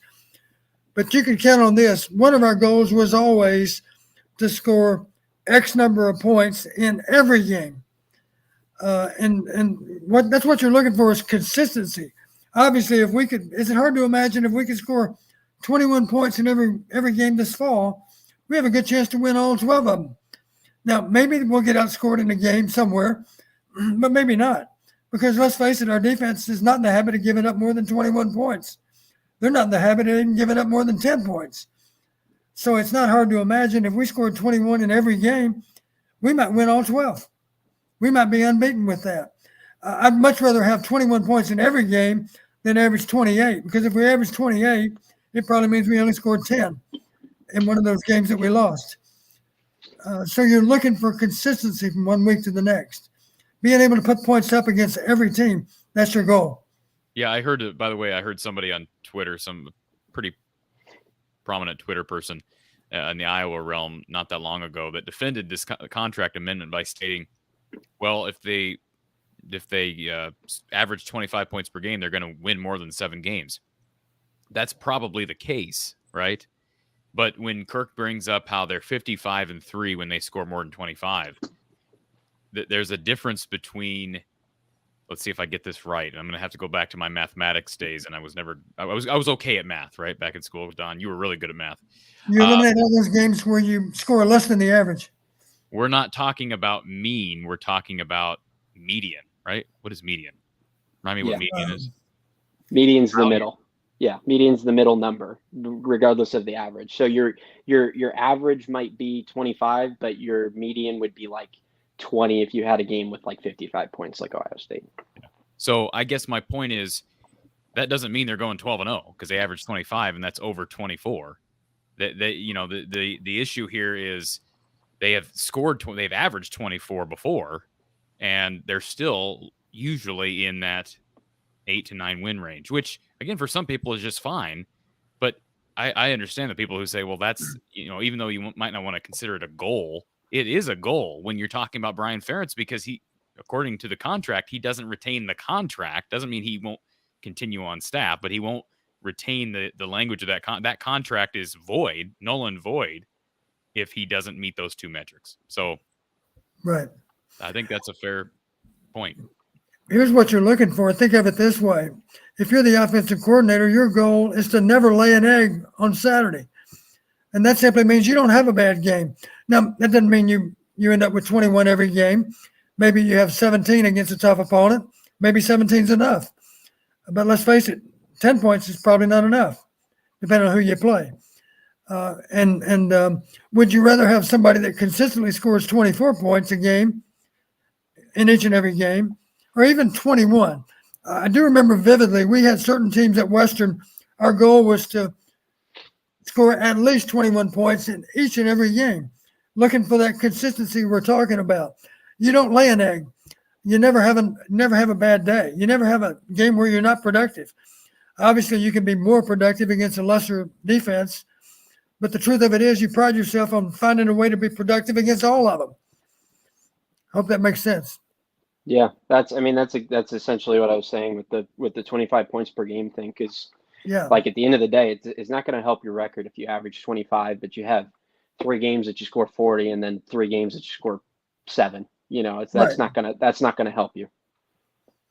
Yeah, I'd be curious. Of any year, Don, I just say, if for any year to even use that 7-win number, to do it this year with the schedule as weak as it is, and for Purdue to be going through a huge transition, and for Wisconsin to be going through a huge transition, and for Nebraska to be going through a huge transition, and for Northwestern to be as bad as they've been ever under Pat Fitzgerald, I just don't understand why that number was even used. Why not just points per game? That's not a perfect way of doing it. Why even do this? To me, it's like I say, it's probably a result of what you said, Kyle. Gary Barta's inability to understand PR and understand how he comes across, because he's done this so many times on so many different levels, but it makes zero sense to me. I just don't know what it accomplishes. Like I say, they go 6-6 and win the Quick Lane Bowl. Come on. That's where we're at here. By the way, I like the Quick Lane Bowl, Don. You and I watched it, Bowling Green and New Mexico State earlier this year. But I don't want to see Iowa winning. Anyways. Anything else, Kyle? I don't know. I just struggle to believe that it's anything other than either poorly thought through or it is thought through and they just don't care. It has to be one of those two. Let me put it all in perspective too. I've already mentioned the 12 teams on our schedule this fall. Last fall, 5 of them had winning seasons and 7 of them had losing seasons. If you add up all the wins and losses, the composite record of those 12 opponents is 72 wins, 79 losses. So we have a schedule that's very conducive to winning. So no reason to have gloom and doom. We're going to be able to have a winning season. The only question is how many. And I'm here to say it could be a big number. If we improve offensively a little bit, and I have reason to believe we're going to do that, certainly more than just 25 points a game. I'd like to think we can average even a higher number, especially when our defense contributes to that number and our kicking game contributes to that number. Who's to say we won't average 30 points this year? I don't know. All I know is we should average as many as we can. And the only qualifier I would throw in there is if you got the game won, then don't be stupid with your play calling, because if you can protect a lead and burn clock, that's a good way to ice a football game. We've done it many times in the past, and I'd like to believe we're going to continue doing it this fall as well. Yeah, if you're in that situation, Don, like in that South Dakota State reference that I used, like if you're up 7-3, like he can say all he wants. No, I coach every football game the same. I call plays, based on what's going to help the team win. Everybody's human. I mean, he's not going to, in week one, when we don't know how we're going to perform the rest of the season, if he's in a situation like that, those FBS games are supposed to be stat patters. He's going to be sitting there thinking like, I need to get to 35 just to make sure that I can compensate for maybe a bad game at Penn State or something later in the season. Right. I mean, he could say it doesn't affect my, play calling, but everybody's human. I can't say it wouldn't affect my play calling if I had $1 million salary and a job under my dad on the line. Right. Yeah. By the way, in response to Jordan's question, appreciate him being a premium subscriber. He says, does he have to fulfill both conditions or just one of them? Both conditions. But again, neither are shooting for the stars. Kyle, appreciate you taking the time as always, sir, and your contributions here. You're a good man, Kyle. Yeah. Good to see you, Coach Don. Take care. All right. Good stuff. We got James waiting on hold. We've already burned an hour and a half, so we kind of have to pick this thing up, Don. This is supposed to be kind of like a report card for our season. So let's go ahead and do that. I know we talked about it. Let's kind of do that, and then we'll get to James. I know James, he watches the show avidly, so appreciate you hanging tight, James. But let's get to our first grade, first position that we're going to grade for 2022, and that is the tight end position. I'm going to give you an easy one, Don. This is an easy one. So give me a grade for Iowa's tight ends in 2022. I'll do this too. I won't just use pluses and minuses. I'll simply use letter grades. And with that in mind, I'll give them a solid A. I think we got really good productivity out of our tight ends. So, they were, as a group, our leading receivers. They had a lot of key catches over the course of this season. They're solid blockers. I think Sam's going to go on and have a really good NFL career, and Luke Lachey is going to continue to play great for us this fall and the years to come, I hope. I think he's got more than 1 year remaining, doesn't he? I think. That's a good question, Luke. I think he's got at least 2 left. I think he's got at least a couple. And, of course, Eric Hall is going to come in and play a major role too. So I'll go with an A for the tight ends, that's for sure. I figured you would do that, but predictability is what we're all about. We're Iowa football, Don. All right, let's go to wide receivers. And this is a tough one. As Paul mentioned earlier, there were a lot of injuries in that room, and so it's hard to grade the players based on injuries because those are things that are beyond their control for the most part. How would you grade Iowa's wide receiver room in 22? Well, in terms of productivity, you'd probably have to give them a C. And a lot of people might argue it should be lower than that, but I don't think that would be fair. The bottom line, if they don't get the ball, it's not always their fault, of course. It could be a problem with protection. It could be a case of a receiver being open and the quarterback simply not finding him, or any number of reasons. An inaccurate throw, of course, might do them in. The one thing I'll say for our receivers last year, I don't remember that many drops. It was simply a case of us not getting very many targets on those receivers. I would guess that, just partially because of targets, but I would guess in general, if you had to, and I'm sure there's a number of stat out there that measures this, Don, Iowa had a fewer percentage of drops than they did in 2021. It seemed like in 21, a lot of guys struggled with drops. Tyrone Tracy struggled with drops. The one guy that didn't was probably Charlie Jones, but It was, we're talking wide receivers here. Nico Reganey struggled at times with drops. Keegan Johnson had some drops. So I think that's fair. Incidentally, since we're on the wide receivers, I want to talk specifically about Nico a little bit. I'm really proud of how he finished the year. As you know, Corey, he had a period of time there where he wasn't 100% and was still trying to play through it, even though he wasn't as prepared to play as he was at the end of the year. He played some outstanding football, especially when it mattered most there in November. And I do think he's going to be a great role model for a lot of young receivers. I really am a Nico Reganey fan. You can tell that. And one reason I feel that way is because at the end of the year, you can recall, Corey, when he caught the ball, he wasn't prepared for the play to end. He was trying to figure out how to advance the ball down the field. And there were a lot of short routes that he caught that he did turn into at least middle yardage, if not long yardage. He had a lot of yards after catch, as did the tight ends. Especially Sam. I'll give Sam maybe a little bit of an edge on Luke in that regard. But both of them did a good job, yards after, as did Nico. The other receivers, they simply didn't get targeted much. Some of that's on them because they didn't necessarily run great routes. Part of being a good receiver, of course, is finding a way to get open. But part of that responsibility goes with the quarterback finding them when they are open. Yeah. Simple rule for quarterbacks: get the ball to the guy that deserves it the most. And that depends on down and distance, but it also depends, of course, on the way they're able to separate from defenders in that part of the field. Ragaini. I forgot. Ragaini. Haven't pronounced it lately. Nico, my apologies. It's okay. I don't think he really minds either way, but yeah, you want your name pronounced correctly. So, all right, let's move to running back. Young room. It looked like Gavin Williams is going to take over. It ends up kind of being a flip of what we thought. LaShawn Williams and, of course, Caleb Johnson emerged. We saw a little bit of Jazzy and Patterson. I think the future is bright in that room. Give me a 22 grade for the Hawkeye backs. I'll go with a solid B for our running backs. And some people might be skeptical of a B grade, but I feel that way in part because they didn't turn the ball over a whole lot. That's where it all starts, is ball security. Of course, they have a guy that teaches them really well, a guy that played great football for us in Liddell Betts. The thing I like, Caleb is, how do I stipulate between the two? Caleb does a good job of turning what should be an intermediate gain into a long gainer. He's got a deceptive speed, deceptive stride, long stride.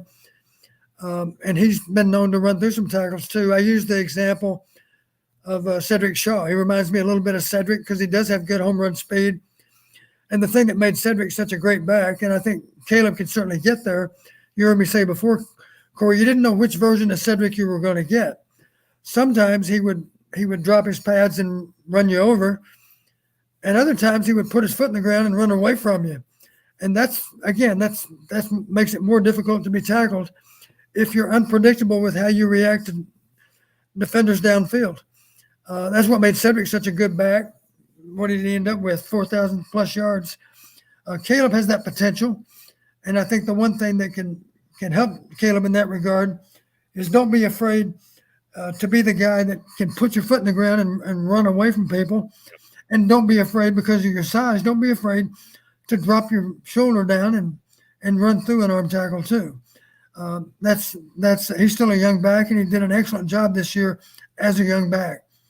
And I like our other young back too, because I like both of them because they're explosive. And I think a back needs to know who they are. You need to play to your strengths and not try to be somebody other than who you are. So I do like the way those young guys play. They're only going to get better because I have confidence in saying that they're going to be well coached, because Liddell was well coached by Carl Jackson years ago. And I guess Carl coached Liddell all the way through. Liddell started off playing for us, ended up playing for Kirk. And he's an outstanding coach, and I'm sure he's teaching those guys well how to become a great running back. And I have a lot of faith in Caleb Johnson too, but I will say this: we're not grading coaches today, but I would give Liddell Betts an A+, or maybe an A-. Maybe I shouldn't say A+.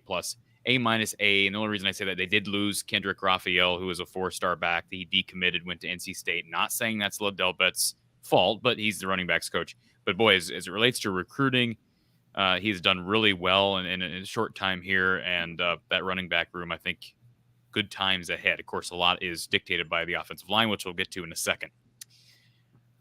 All right, this is a tough one, Don. Quarterback. Give me a quarterback grade. We saw basically Spencer Petras from beginning to end, but we did get almost a full game of Alex Padilla against Nebraska. I'd have to say a C, and I realized I have high expectations for our quarterbacks. I would simply base it on this. The offense, Coach Fry used to say the quarterback is the carburetor to your engine. That's back in the days when cars had carburetors. They don't have them anymore, I guess, but we knew what he was talking about. He's the guy that's got to make it run. He's the guy that's got to get you out of a bad play when you're lined up to have a bad play. And he's that's got to distribute the football to the right person in terms of passing game. So that's a challenge to be able to do all that. And first and foremost, he's got to protect the ball. Spencer did a solid job protecting the ball, but if anything, he was a little bit too risk averse. Because I know you can think back to situations, Corey, that were 3rd and long, and we had a guy that was opening up downfield for a first down, except, maybe Spencer gave the ball up a little bit early and threw the ball into the flat or to a check down receiver. And that left us with another punt, so you always need to have an idea, of course, of necessary yardage.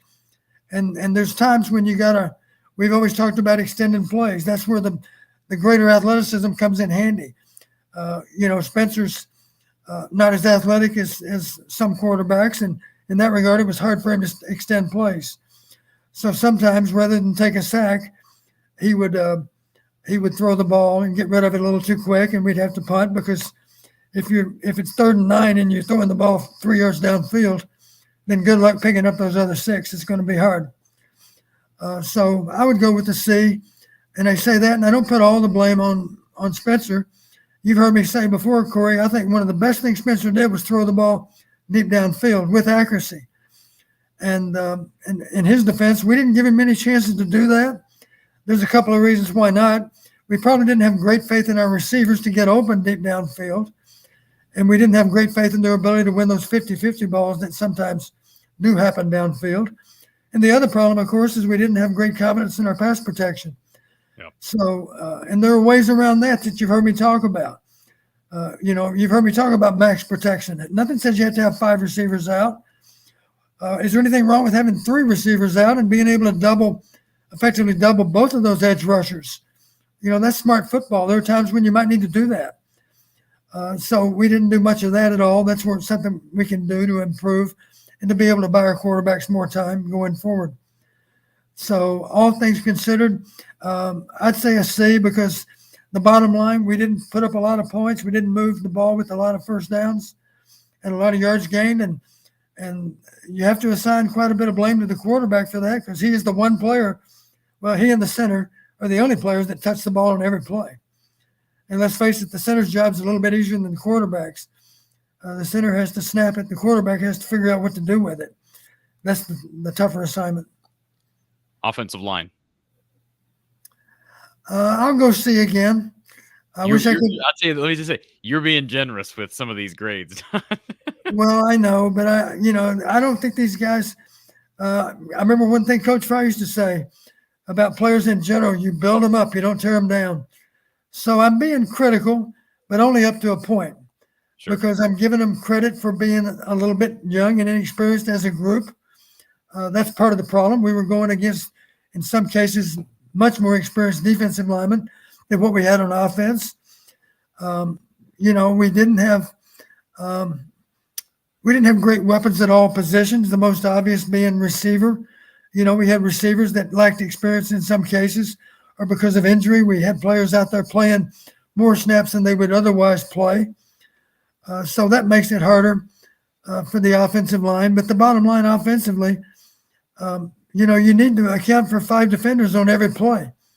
And that's hard to do because one thing I think a lot of people don't understand, part of our problem this past year, not to make excuses for the O-line, but part of our problem is we didn't have the same 5 guys out there playing from one week to the next. We had any number of different starting lineups over the course of the season. And I would equate it to basketball. Is it hard to imagine that the starting 5 might have a little better teamwork in terms of being a cohesive unit that could function well with the ball? Is it hard to imagine the starting 5 might be a little bit better at doing that than any other random group that involves some starters and some backups? That's probably a pretty good analogy, a basketball analogy for the O-line, because those 5 starters need to know each other inside and out. So often they're working together. So often it's the case, Corey, as you know, of working to a down lineman up to a linebacker. And these 2 players adjacent to each other have to work to be able to account for those 2 defenders. And that requires a lot of teamwork, a lot of understanding of what that other guy's able to do and what he's not able to do. A lot of communication has to happen between those 2 players. That's one reason the job's difficult to do. And let's face it, if you can create better seams, and that just gets back to maybe in some cases being mismatched against a team that has unusually good maturity and strength. Some of these defensive lines in the Big Ten are difficult to move, and we had difficulty in moving them, no doubt about it. But that's why it's so important that we have the mindset. It's not going to be enough for us as O-linemen just to be bigger, stronger, faster. we have to make the assumption that the other guys we're playing against are also working to get bigger, stronger, faster. So can we improve more than they can? That's the point. So the bottom line, don't ever feel satisfied with your preparation. If you think that's as good as you can prepare on any given workout day, then ask yourself, I wonder what the best players on our schedule did today. I wonder if they found a way to outwork us. If you think they might have, then maybe you need to redouble your efforts and find a way to work a little harder tomorrow. Let's get to our final unit before we take our final break here at Hawkeye Hangout. Special guest Coach Don Patterson. Punting and kicking. Let's talk about special teams. Give me an overall grade for those units. Well, since we don't deal in pluses and minuses, I'll simply go with A and A. And it's not just for the specialist. Obviously, Drew did a great job as a freshman kicker. And, of course, we know we got one of the best punters in all of college football. Those guys I wouldn't trade them for any pair of players anywhere in the country. I feel strongly in saying that. I know the Michigan place kicker had a phenomenal year. He was the all-conference kicker, but I do believe Drew got some honorable mention or maybe some second-team honors. I'm not sure, but certainly a great job as a freshman. And I don't have any reason to believe he's going to do anything other than be as consistent or even more consistent going forward than what he's already been. And I give high grades also. Let's not forget about punt coverage. Punt coverage is outstanding. I can't go as high a grade with punt returns. We didn't have the kind of yardage we had the previous year with our wide receiver back there with Charlie. But I don't want to put it all on the returner. I recall we muffed a punt. Cooper was okay, though, as the season went on. Cooper was Yes, better. he was. Yeah. I do recall that we muffed a punt. It was not Cooper. Yeah. Someone else who remained nameless. I think he's no longer in the program, right? I believe it was Ireland. I said he was going to remain nameless. So much for that. But since he's gone, I guess it's okay. And you've heard me say before, that guy that's fielding punts, he's got to be so sure-handed. And the analogy I've given to you, of course, Corey, is one drop pass might be the difference in the game, and certainly one muff punt might be the difference in the game also. So it's critical that fielding percentage be in the upper 90s. And you've heard me say before, I charted the punt returners myself in practice, and I would explain to the backup returner, one reason your second team, you're only fielding at 92%, and our starters fielding at 96%. And yes, that is very different because you're muffing twice as many as our starter. And that means over the season, you're going to muff. If he muffs one, you're going to muff two. If he muffs two, you're going to muff four. So, yeah, that muff punt could cost us a game. And it did cost us against Nebraska, as I recall. I think it was 7-0 at the time. The muff punt made it 10-0, as I recall. And, of course, 10-0 makes it a two-score game, and it's a different football game with that 3 points.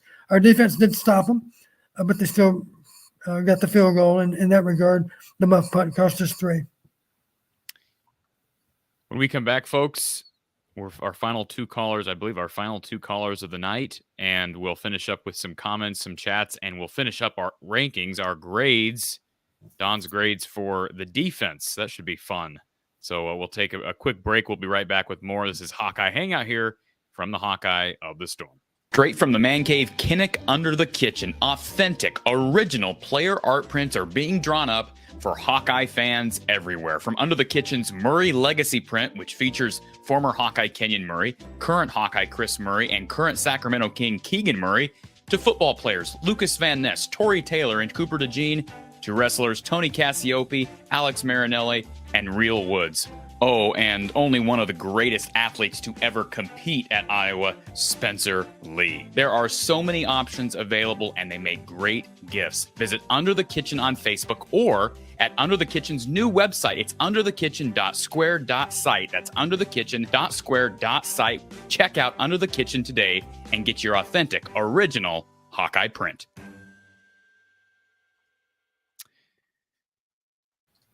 So appreciate Under the Kitchen sponsoring Hawkeye Hangout here from the Hawkeye of the Storm. We've got some comments and chats, super chats that I don't want to forget. Iceman57, thank you, Iceman. Becoming a YouTube member, being a member on our premium board. Thank you for that. And yes, if you want to become a premium subscriber here from the Hawkeye of the Storm, there's a join button. You can also find the link to become a premium subscriber in the description of this video on YouTube. But appreciate that. Also, Cole with the super chat, having a good offense doesn't take wins away. I think there is this idea out there, Don, by some that Iowa's version of complimentary football somehow means that you have to be bad on offense. That somehow makes the defense, or it makes the defense worse. Obviously, if you score more points, you and I had this conversation earlier today. If you score more points on offense, it's going to make the other team have to be more aggressive. But it's not an apples to apples thing, right? No, not at all. So that's a fair point by Cole. Danimal, appreciate the super chat from Danimal. Great show as always, Corey and Don. Appreciate Coach's honesty and knowledge. And we'd echo that sentiment from our friend Danimal, Don. All right, I believe we've got a super chat coming in from Lomansky. Thank you, Lomansky. He says, Coach Don, thanks for your thoughts and wisdom in 2023. Appreciate that, Lomansky, and thank you for being here and being a part of the show. Wanted to get to a couple other comments here. OS for Hawk says he's just going to grade the offense, defense, and special teams. Defense A, special teams A, offense F. F minus. Oh, I'm sorry. There's a minus there, Don. So he actually has special teams as an A minus. I'm sorry. A for defense, special teams A minus, offense F minus. LOL, he says, laugh out loud. Okay. Douglas, how do I get the t-shirt that says, what's the upside? It's in the description of this video. Click on the merch link, Doug. The merch link. What's the upside? Available now through Spreadshirt, our shop on Spreadshirt. Jason says, ask Don if it's common practice to have comprehensive performance reviews yearly. With the nepotism laws in Iowa, does that mean Kirk cannot do the review and Gary Barta has to do the review? Are they really laws, Don, or are they just policies? Policies, I think. Yeah. Yeah, I don't really know how to answer that because I'm not sure what the laws require. Let me mention one thing, Corey, just talking about offense. Hope this will make sense to you. Because we've talked about the 6 touchdowns our defense scored this year. I checked to be sure of this. And one thing I did, let's just talk about long fields versus short fields. And one of the things that our defense does well, of course, is give us good field position. And our kicking game contributes greatly to that too. So what I did, I'm aware we scored a total of 25 touchdowns this year. The defense scored 6. The offense scored 19. 13 games means that's a little less than 1.5 touchdowns per game by the offense. And then to put it in more perspective, I broke all the drives down based on how long those drives were. And I think you'd find it interesting. There was one drive that was exactly 50 yards. So I wanted to try to break the field in half. So we got one that was exactly 50. Well, obviously all the others are either less than 50 or more than 50. We had 8 drives for touchdowns that were less than 50. We had a total of 10 drives that were more than 50. But then to be a little more specific, let's face it, so much of the time in the game of football, you start a drive. Where's the most logical yard line that you start on in any given game? 25. It would probably be the 25, right? Because after most kicks, you start on the 25. And probably the second place yardage would be the minus 20 because of punts that are punted into the end zone or that's probably the primary reason is a touchback of some type. Anyway, to me, a mark of a good offense is how often can you take the ball and drive it down the field? And clearly we weren't very good at that. But to put it in perspective, I mentioned we had 10 drives that were more than 50. But here's the bad news. When you start looking more closely at them, 6 of them, only 6 of them were 71 yards. I should say 70 yards, 70 yards or more. Only 6 of them. And you might say, well, that doesn't sound too bad. Here's why this stat matters. 3 of those drives were what you would have to call garbage time drives to one degree or another. And let me be specific. Everybody remembers we scored at the end of the Michigan game. I believe that was our only touchdown in the game. Is that right? I think so. Were we stuck at that point? I can't remember. But I remember vividly we scored with no time on the clock. I guess I don't recall the final score. That drive against Michigan was 5 plays, 75 yards. The only problem with that all sounds good, but that was in the last minute of the game. It had no bearing on the game. You'd rather score than not score, that's for sure. But it's not hard to imagine that Michigan had a few backups in. And I'm still happy we scored, because who wants to score less than what we've already scored? But my point is that is not a legitimate 75-yard drive, because it had no bearing on the outcome of the game. Other drives that did, we had a 2-play drive against Purdue that was 75 yards. I believe that was a 66-yard run by Caleb, I believe, on that drive. But at least it was a drive that took us down the field when the game was in doubt. We had another drive, 9 plays, 75 yards against Rutgers, that was legit. So that's good news. But the other 4 drives, the other 3 of the 6 drives that were 70 yards or more, 3 of the 6 were one against Michigan at the end of the game. That obviously had no bearing on the game. And 2 drives against Nebraska, again, when the score was 24-0 in the third quarter. I'll give some credit to one of those drives for being somewhat legit.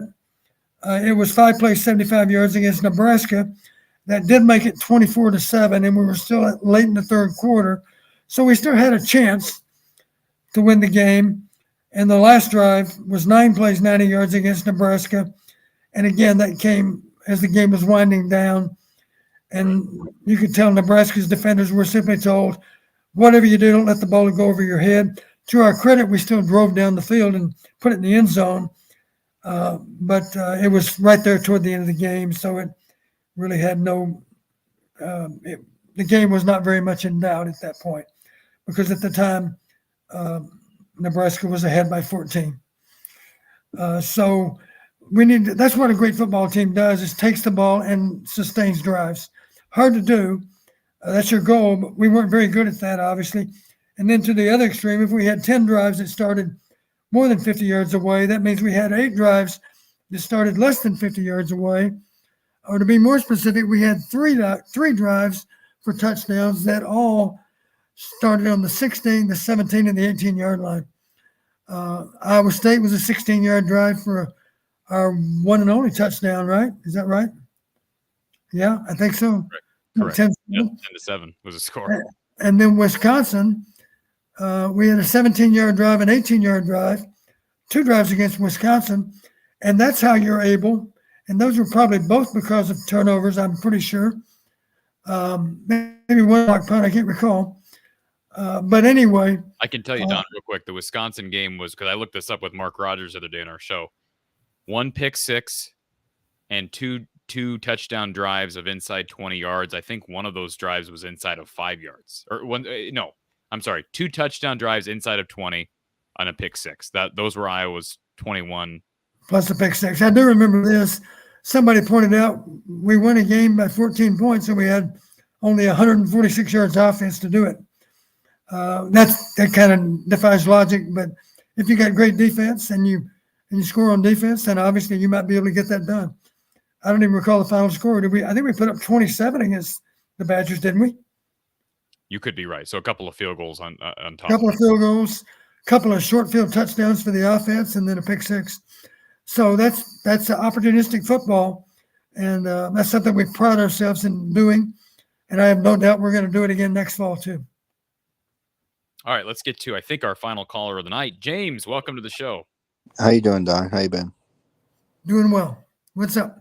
They were talking about the contract earlier, and I was thinking about it as like an NFL term. It's not the NFL, but there's incentives in the NFL, but you don't know about them. You know what I mean? Where it's like if somebody gets 6 picks, they get so much money, or if somebody does this, they get so much money. You know what I mean? Like, even if they did it, I think it would have been better for them not to put it out there in general. He knows about it. That's probably an indication, not to interrupt you, James, but the incentives of that contract, Don, isn't that more of a PR move? Because are you really incentivizing Brian with that? I mean, Well, I would assume we're going to be a little more motivated to put points on anybody and everybody as we can, because that number's hanging over our heads, 25 per game. So if we get a couple of low-scoring wins, that satisfies one of the two requirements, but not the other. Yeah, for sure. And obviously, I always agree a 7-win number is just something. I feel like he just picks up numbers. Like he kind of did what Kirk did at his press conference on signing day. Just picked numbers out of the sky and was like, "Oh, these sound good," and just put them on paper. yeah. I don't know how it happens. But one thing that's interesting, I mean, with all the newcomers, and one thing, like you were talking about how the other team said Kirk is predictable. I mean, I've been watching Iowa my whole life, right? And I can tell you what they're going to do on each down when they come up. They're going to run, they're going to pass. You know, like I can tell you what they're going to do just by the formation they're in 90% of the time. So, like, every other team should be able to know that just by watching them 90% of the time. Yeah, I mean that's what other coaches have admitted, Don, and it doesn't take football is not rocket science to an extent, right? I mean, it takes smart individuals like yourself to coach the game, but Well, I think you're onto something there. I mean, he's not the only one that can predict whether it's a run, pass, whatever. yeah, let's not forget too, Corey, one of your goals on offense is to put some doubt in the defense's mind as to what you're going to be doing. Because if you got doubt in your mind as a defensive player, then you're not reacting as quickly as you otherwise would. You don't want them to just be able to – that's the purpose of misdirection plays, of course. If you never run a reverse, then clearly they're going to be rallying to the ball. They're going to be going at 100 miles an hour to get to the football. So you got to keep defenses honest. You got to have a certain amount of misdirection in your offense. We have misdirection in our offense, but let's be sure we always call it at the right times, of course. If you call it at the right times, it'll pay big dividends. And that's why it's so important to get a lot of good input from upstairs, because they can see the game so much better than you can from the sideline. One more thing too that like, and I think it's something we took for granted as Iowa fans was like injuries haven't really hurt us until this last year. You know, like as much as they have this last year. I mean, like they haven't hurt us as much as they have this last year with like everybody being hurt, like Jamari in the corner room, all the wide receivers getting hurt. Like maybe it's something that like it kind of scares you when you think about the depth still at like corner, because they didn't get a transfer portal corner. You know, what if Jamari goes down? I trust DJ Hall, yeah, but he's still young. You know, so you don't know, he might make mistakes here and there. Like I know he's a great player and he's good. And I know you know a lot about him, Don. But I'm saying like in general, it's tough to throw a young guy out there. Yeah, it's tough to put in a true freshman against a seasoned senior. That's going to be drafted pretty high too. I will say this, James. They're injured every year at cornerback.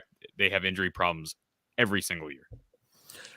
Yeah, here's a guy that's easy to cite too. Let's think about a guy that was ready for the opportunity, and that was Cooper DeJean. Yeah, he was absolutely ready to play. For sure. If you're a backup, you always have to have the mentality. You have to have the mentality you're one play away from being in the game.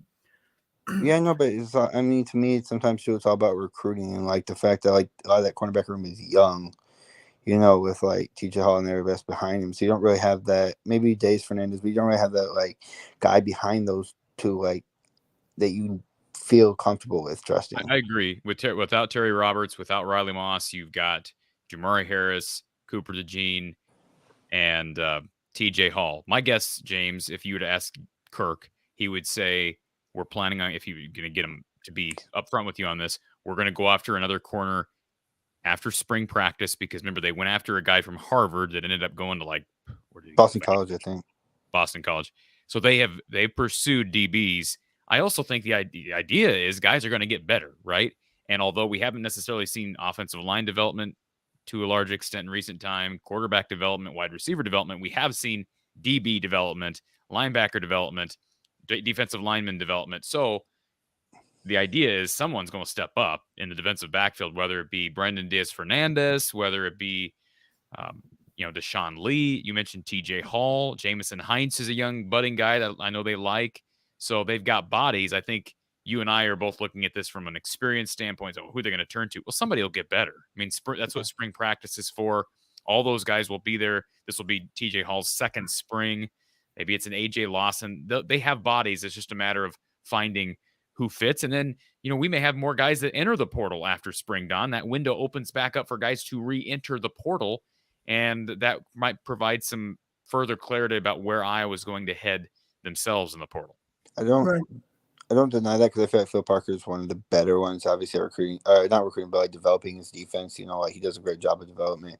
But like I just feel like injuries this year is like, and even another position like wide receiver, yeah, they got Seth Anderson, but like I think that kind of scares you too with injuries, and the fact that like, let's say like Nico goes, not saying Nico will go down. I don't think he's been hurt that much in his career in general, but like if he did, then you're really relying on, guys you still don't know either. So it's going to be interesting, I think, to see that part of things, where like how people develop and just how, like, if somebody does go down, not wishing anybody does, obviously I wish we could have the whole depth chart at the beginning of the year as you can at the end, but as everybody knows, that's not possible. So at some point you just got to look at it that way and see what can happen, and maybe next year could be better, but it's scary me. And the one thing too you said is like, do you trust, even though the offense is different with like Cade, do you trust Cade as much as I think people think? Like, what's your opinions on Cade, Don?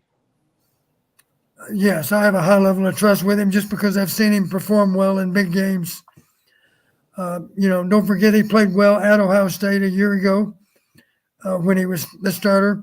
And, of course, he played well against us in Indianapolis too. So I think he understands football very well. I think he's been well coached at Michigan.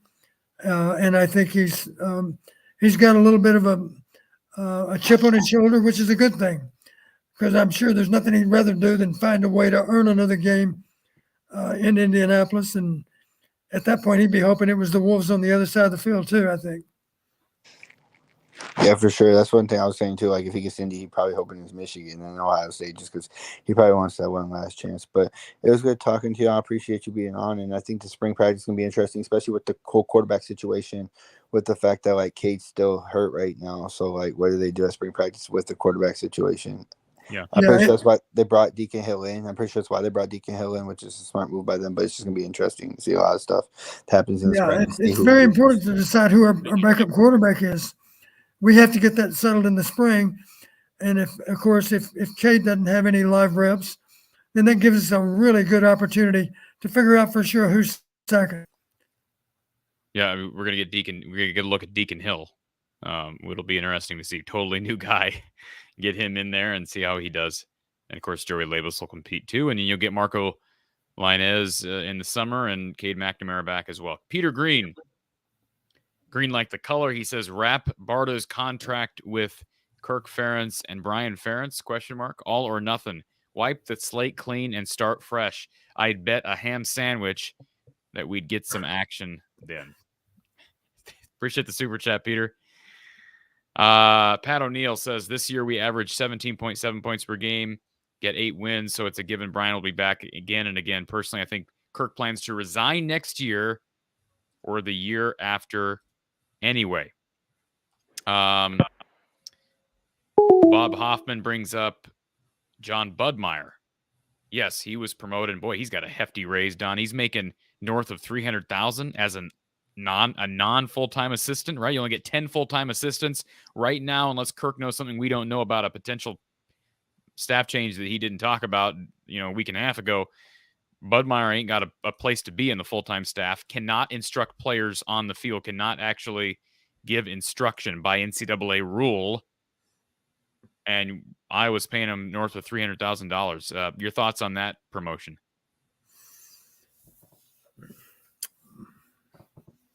Well, all I know is back in the day, we only had 9 full-time assistants.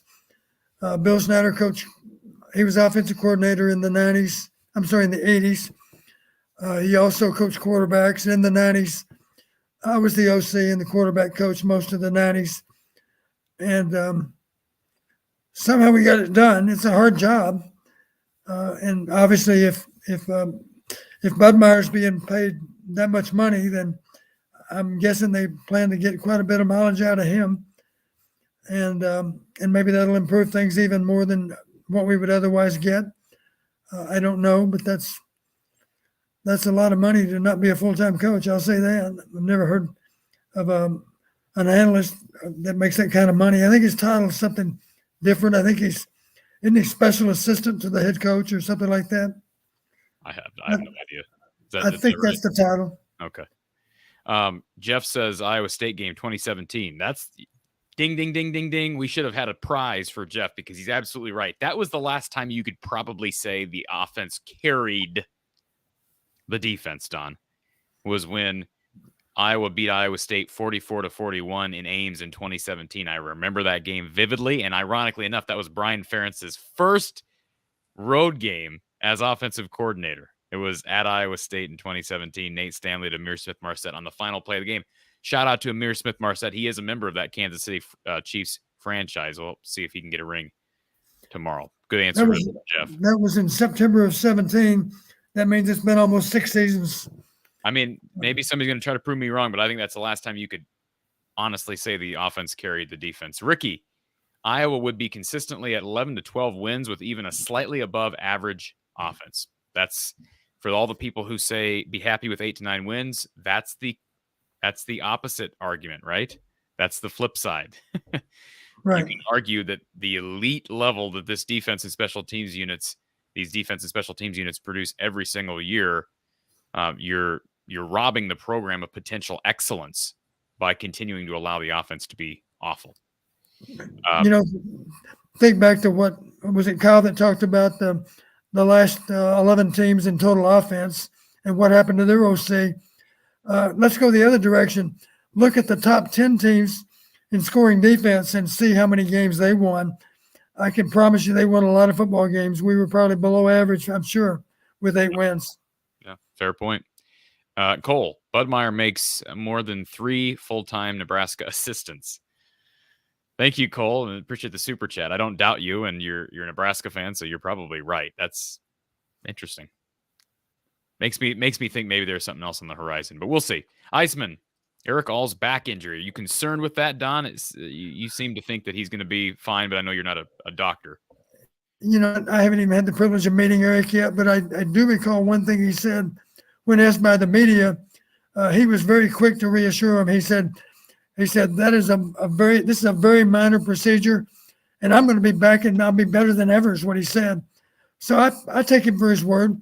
I think he was playing with a little bit. I think he was more in the category of a significant nuisance, maybe. It was something that needed to be fixed. And I think a lot of people would be surprised, especially in the NFL, how often between one season and the next, how often there's some kind of procedure that's performed simply to put them into better playing condition. And I think that's the case with Eric's surgery. It's going to give him a chance to play at a higher level than before. Before he left the lineup. I know there was a tight end that ended up playing more than him after the injury. He probably wanted to play more than what they were allowing him to play in a reserve role. But the bottom line, he's going to be healthier than ever, and it sounds like he's very confident he'll play better than he's ever played before. And that's music to my ears. Scott says Kirk lost the right to make the decision on his OC when he hired his son as the OC. Literally, he doesn't have that right. The AD does. Mary, true stats. Iowa has won 70% of games and 80% of bowl games last 6 years. Is this actually Paul? Because isn't that the same stat Paul gave us earlier? It says Mary, but that's the exact same stat that Paul gave us earlier. He or she says, in Kirk Ferentz, I trust. Heard that a lot. Anyways. Well, let me say this. There's no way it's 80%. The only reason I say that, you said 6 years. There's no way that 5 out of 6 is not 80%. 4 out of 6 is not even close to 80%. So you know me with numbers. That 80% number is inaccurate. They didn't play a bowl game. He's saying they didn't play a bowl game in 2020. Oh, so he's not okay. saying last 6 bowl games. Yeah, I got you. We won 4 out of 5. I get it. Okay. He's not saying last 6, but he's won. They won 4 of the last 5. Yeah, it was kind of written strange, but yes, that's gotcha. Okay, we're gonna have to kind of go quick fire on this, Gary. Man, hey, look at this. This tells you what time of year it is, Don. I'm calling you Gary. Well, we haven't even discussed basketball analytics. No, we haven't. We'll have to have you. We want to have you. Do you want to spill the beans, or you want me to? Don's been doing some basketball analytics. It's pretty interesting stuff. Now, in football, I have 25 parameters in any given game. In basketball, there are only 17. That's all I can come up with. But those 17 do provide a lot of insight as to how to get ready for the next game. And without spending a lot of time on it, it's safe to say that Purdue's weak link, Purdue's Achilles heel at least, was to be able to win, be able to generate turnovers, be able to have more steals, be able to put points up after turnovers, and be able to put fast break points on the board too. We did all those things. What killed us, of course, is shooting 29% in the first half. I don't doubt that Fran was planning on pressing more in the first half than he did. We didn't have many chances because the best time to press is, of course, after a made basket. Yep. And we didn't have many made baskets in the first half. We pressed much more in the second half. We exposed them all over again. That's a good way to beat them. My only regret is we weren't able to press a lot in the first half. And if you do that, the obvious question, some people might say, why don't you just press the whole game? Well, if you're doing that, you better be prepared to play 9 or 10 players because you're going to burn up a lot of energy to press an entire basketball game. I don't know if it's realistic that you can do it. Don, you played some high school basketball yourself, so you know what you're talking about. Well, I know this. If there would have been a three-point line back in the day, I might have had a chance to be the MVP of my high school team. Pete says, what was the review of Coach Barnett like? What was his pay? What is his pay? He got a 200% raise during the off season. He's making $600,000. I wouldn't know. I do like Coach Barnett, not just as a person, but I like the feedback I've heard about from players. And just to make a long story short, part of being a good coach, you've heard me say this, Corey, an outstanding coach needs to be loved and respected by his players. And I've always pointed out to young assistants, 1 out of 2 is not enough. You have to be liked and respected. I don't doubt for a second that they like Coach Barnett because I think he's a very fair-minded person, and I think he treats the players with respect and dignity. Doesn't mean he doesn't correct them for their mistakes, but I don't think he's guilty of verbal abuse either. So I think they like him, respect him, and that tells me that he has a chance to accomplish a lot with this offensive line going forward. Jason says, ask Don if he knows how Iowa handles performance reviews. Okay, I think we already covered that. And again, it's hard to know what's going on behind closed doors, but I think those are more those nepotism policies, not laws. Brian says, Coach P, do you think Kirk Ferentz's philosophy on offense will change with the change in Brian Ferentz's contract? I think we talked about that as well. Time will tell, right, Don? But, I mean, there's obviously incentives to score more points and potentially run the score up on lesser teams. We'll see if that happens that way. You would expect that. I would expect Kirk, if we have a lead and we have outstanding defense on the field, I would expect Kirk to go conservative late in the game, as he should, to protect that lead. One of the reasons that Michigan's a great example. Michigan does a great job of starting fast, and then when the fourth quarter rolls around, they're protecting a 2 or 3 touchdown lead. And at that point, they start running the ball more simply to wind the game down. That's what good teams do. They give themselves the best possible opportunity to win. And part of that is protecting the lead when you know you have an edge on defense and have the capability to run the ball and run it effectively. I got to go in like 8 minutes, Don, so we got to go real fast here. Chase Okay. says, question for Don. Every NFL team and a lot of good college teams use their running backs in the passing game. Why doesn't Iowa do this more? We should do more of it, I would say. We do some of it, but not as much as maybe we should. There are typically we throw the ball short to the receiver, either in what you might call a check down, a check middle, or a check zip, or maybe a swing route into the flat. And of course, we do run screen passes from time to time. Our most effective screen is the Y screen, of course. That's a middle screen, and we throw the ball and catch it right on the line of scrimmage with our linemen downfield. Our backs, of course, are I think it's safe to say right now, Caleb probably, truth be known, he's probably not as reliable a receiver maybe as what Liddell would like. I know he didn't have that many catches, but that's what spring ball is all about, is giving him many more chances to catch so that he can gain in confidence in his ability to catch a ball, not just out of the backfield, but even down the field. One of the things we used to do, I still remember this vividly. We're playing Michigan. This is when Michigan won the national title. And you might remember that game. The closest game they had all year was against us. They beat us 24-21 and went on to win the national title. And years later, their defensive coordinator was coaching for the New York Giants. And I was recovering from cancer treatment. And one of my players from Western Illinois started for the Giants. And after the game, they had a get-together, a cookout, if you will. And the old Michigan coach couldn't wait to talk to me, Richie said. So when he did, he said, I just want you to know, Coach, that last drive when you took the field with a chance to beat us, I warned our linebackers. I said, I will guarantee you they're going to run a trail route with their running back, with Tavian Banks. And he said, I'll be damned if you didn't do it. And it was good for about 25 yards. And the rest of the story is on that very play, Matt Sherman was slammed to the turf. His throwing hand hit the ground hard. Matt Sherman didn't realize it, but at that very moment, he broke his thumb. And he didn't know it in the excitement of the game. We're down to the last minute of the game. We're already about on the plus 30. And on the very next play, Matt Sherman drops back to throw. And to his surprise, he's got no thumb. The ball flutters out in space. It's intercepted, and the game's over.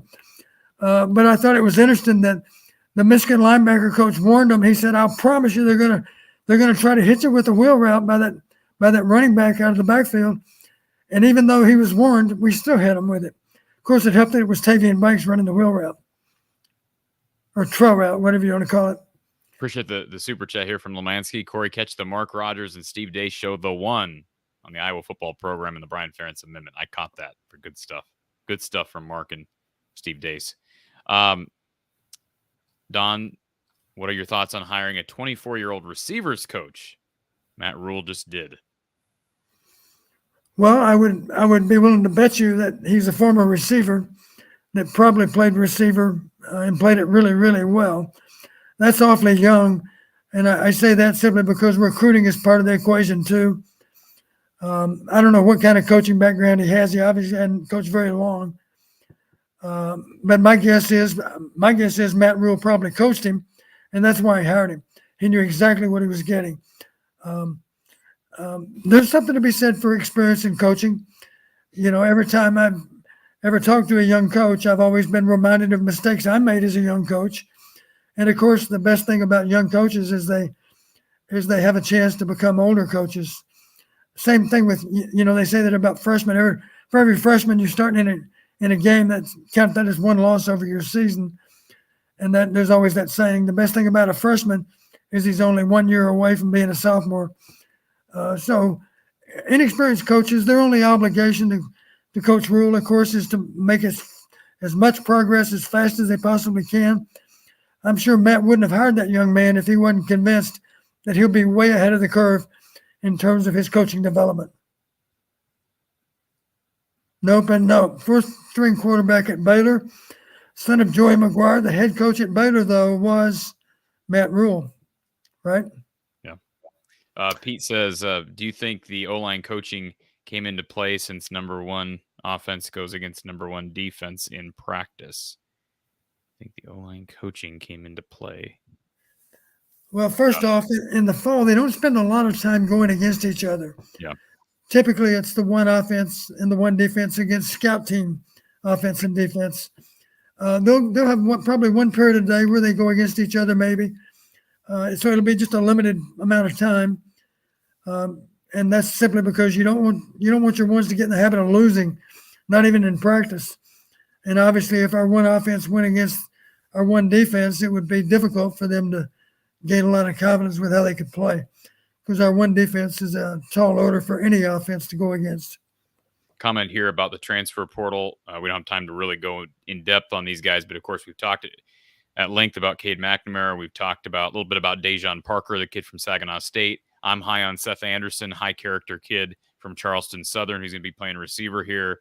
Of course, they also landed Rusty Feth, former interior lineman at Miami, Ohio. A lot of starts under his belt for George Barnett and that. We know a lot about him already. That's right.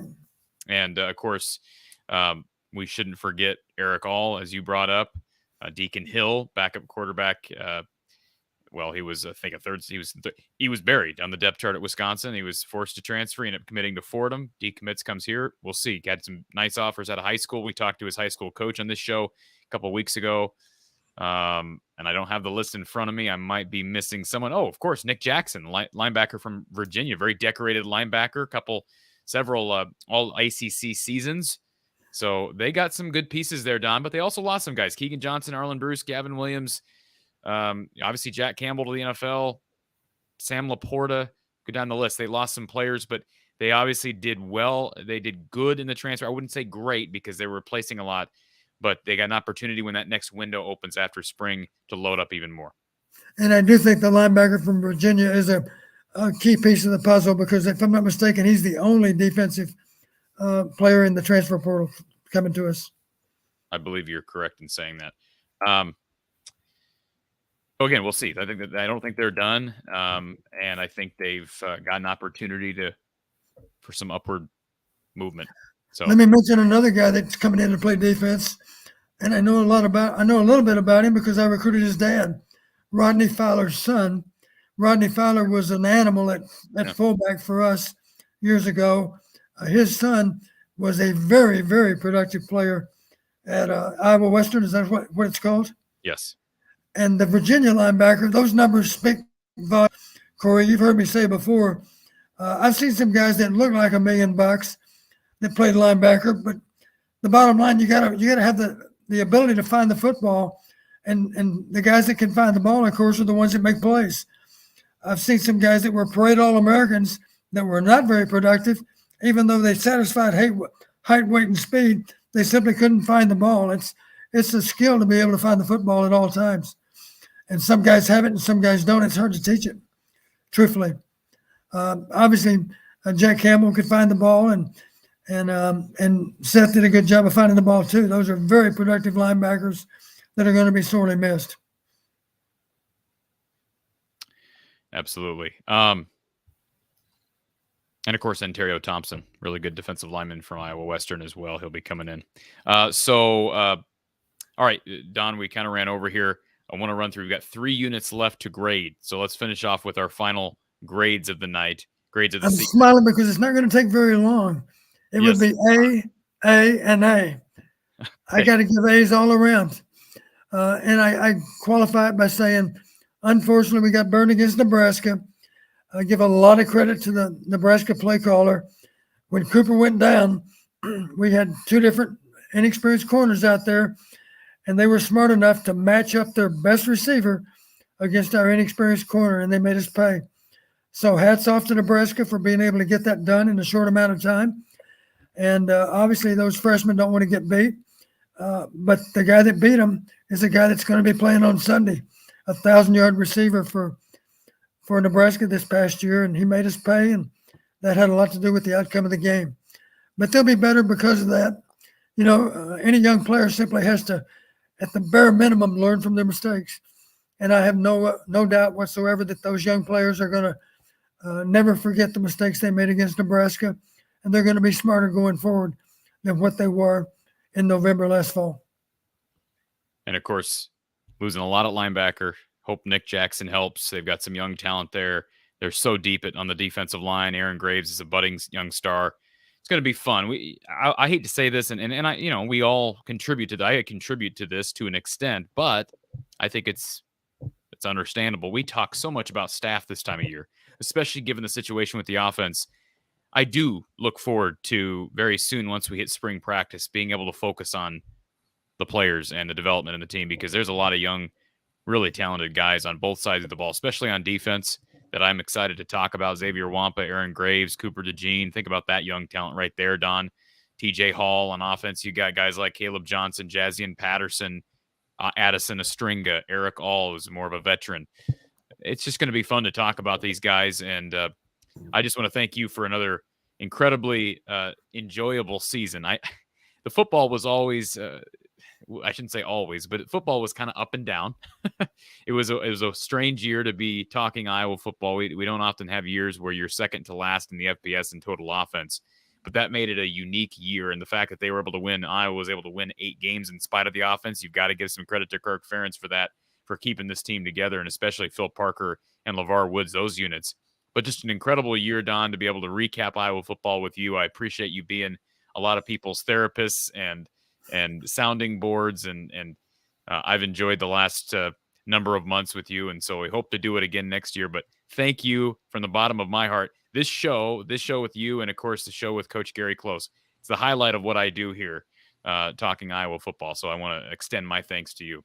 Well, thank you, Corey. And let me be sure the listeners understand, we greatly appreciate those that care enough to listen on a weekly basis. So many of you. I really feel like I know all of you. I wish we could have a reunion sometime where we could all just be in one room and visit for a few hours. It would be a lot of fun. But let me say this for the fall. I will predict right now there are any number of games we're going to win, and we're not going to look very good doing it, but that's okay because there are no style points in winning.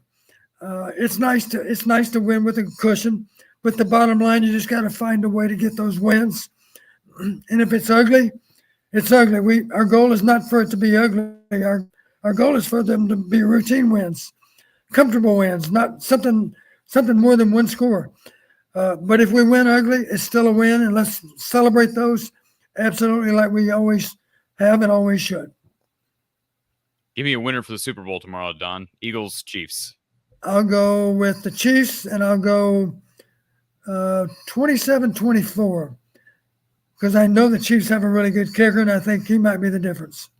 27-24. I've got Eagles 27-17. Or excuse me, I'm sorry. I misspoke. 23-17. I think it will be a one-score game.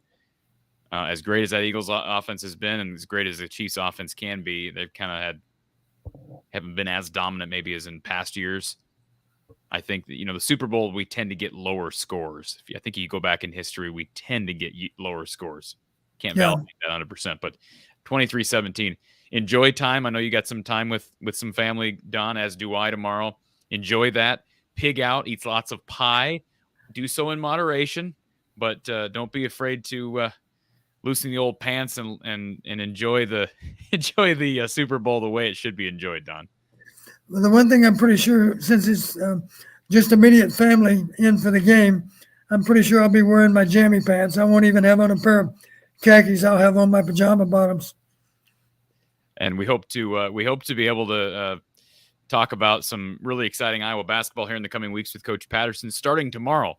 Remember, we got Super Bowl Sunday, but Iowa plays a basketball game tomorrow at noon Central Time on FS1. It's the Hawks versus the Minnesota Gophers up in Minneapolis, and I would call this a must-win. That's a quad 3 game on the verge of being a quad 4 game, so you can't afford to drop another one of those. Of course, Iowa having that loss to Nebraska earlier this year and against Eastern Illinois. So we'll have Iowa post-game with Coach Gary Close approximately 2 p.m. following the game. Again, Don, thank you so much for taking the last 2.5 hours here and throughout the college football season. We hope to talk to you again very soon. Always a pleasure, Corey, and I can't imagine there's a better host out there than you.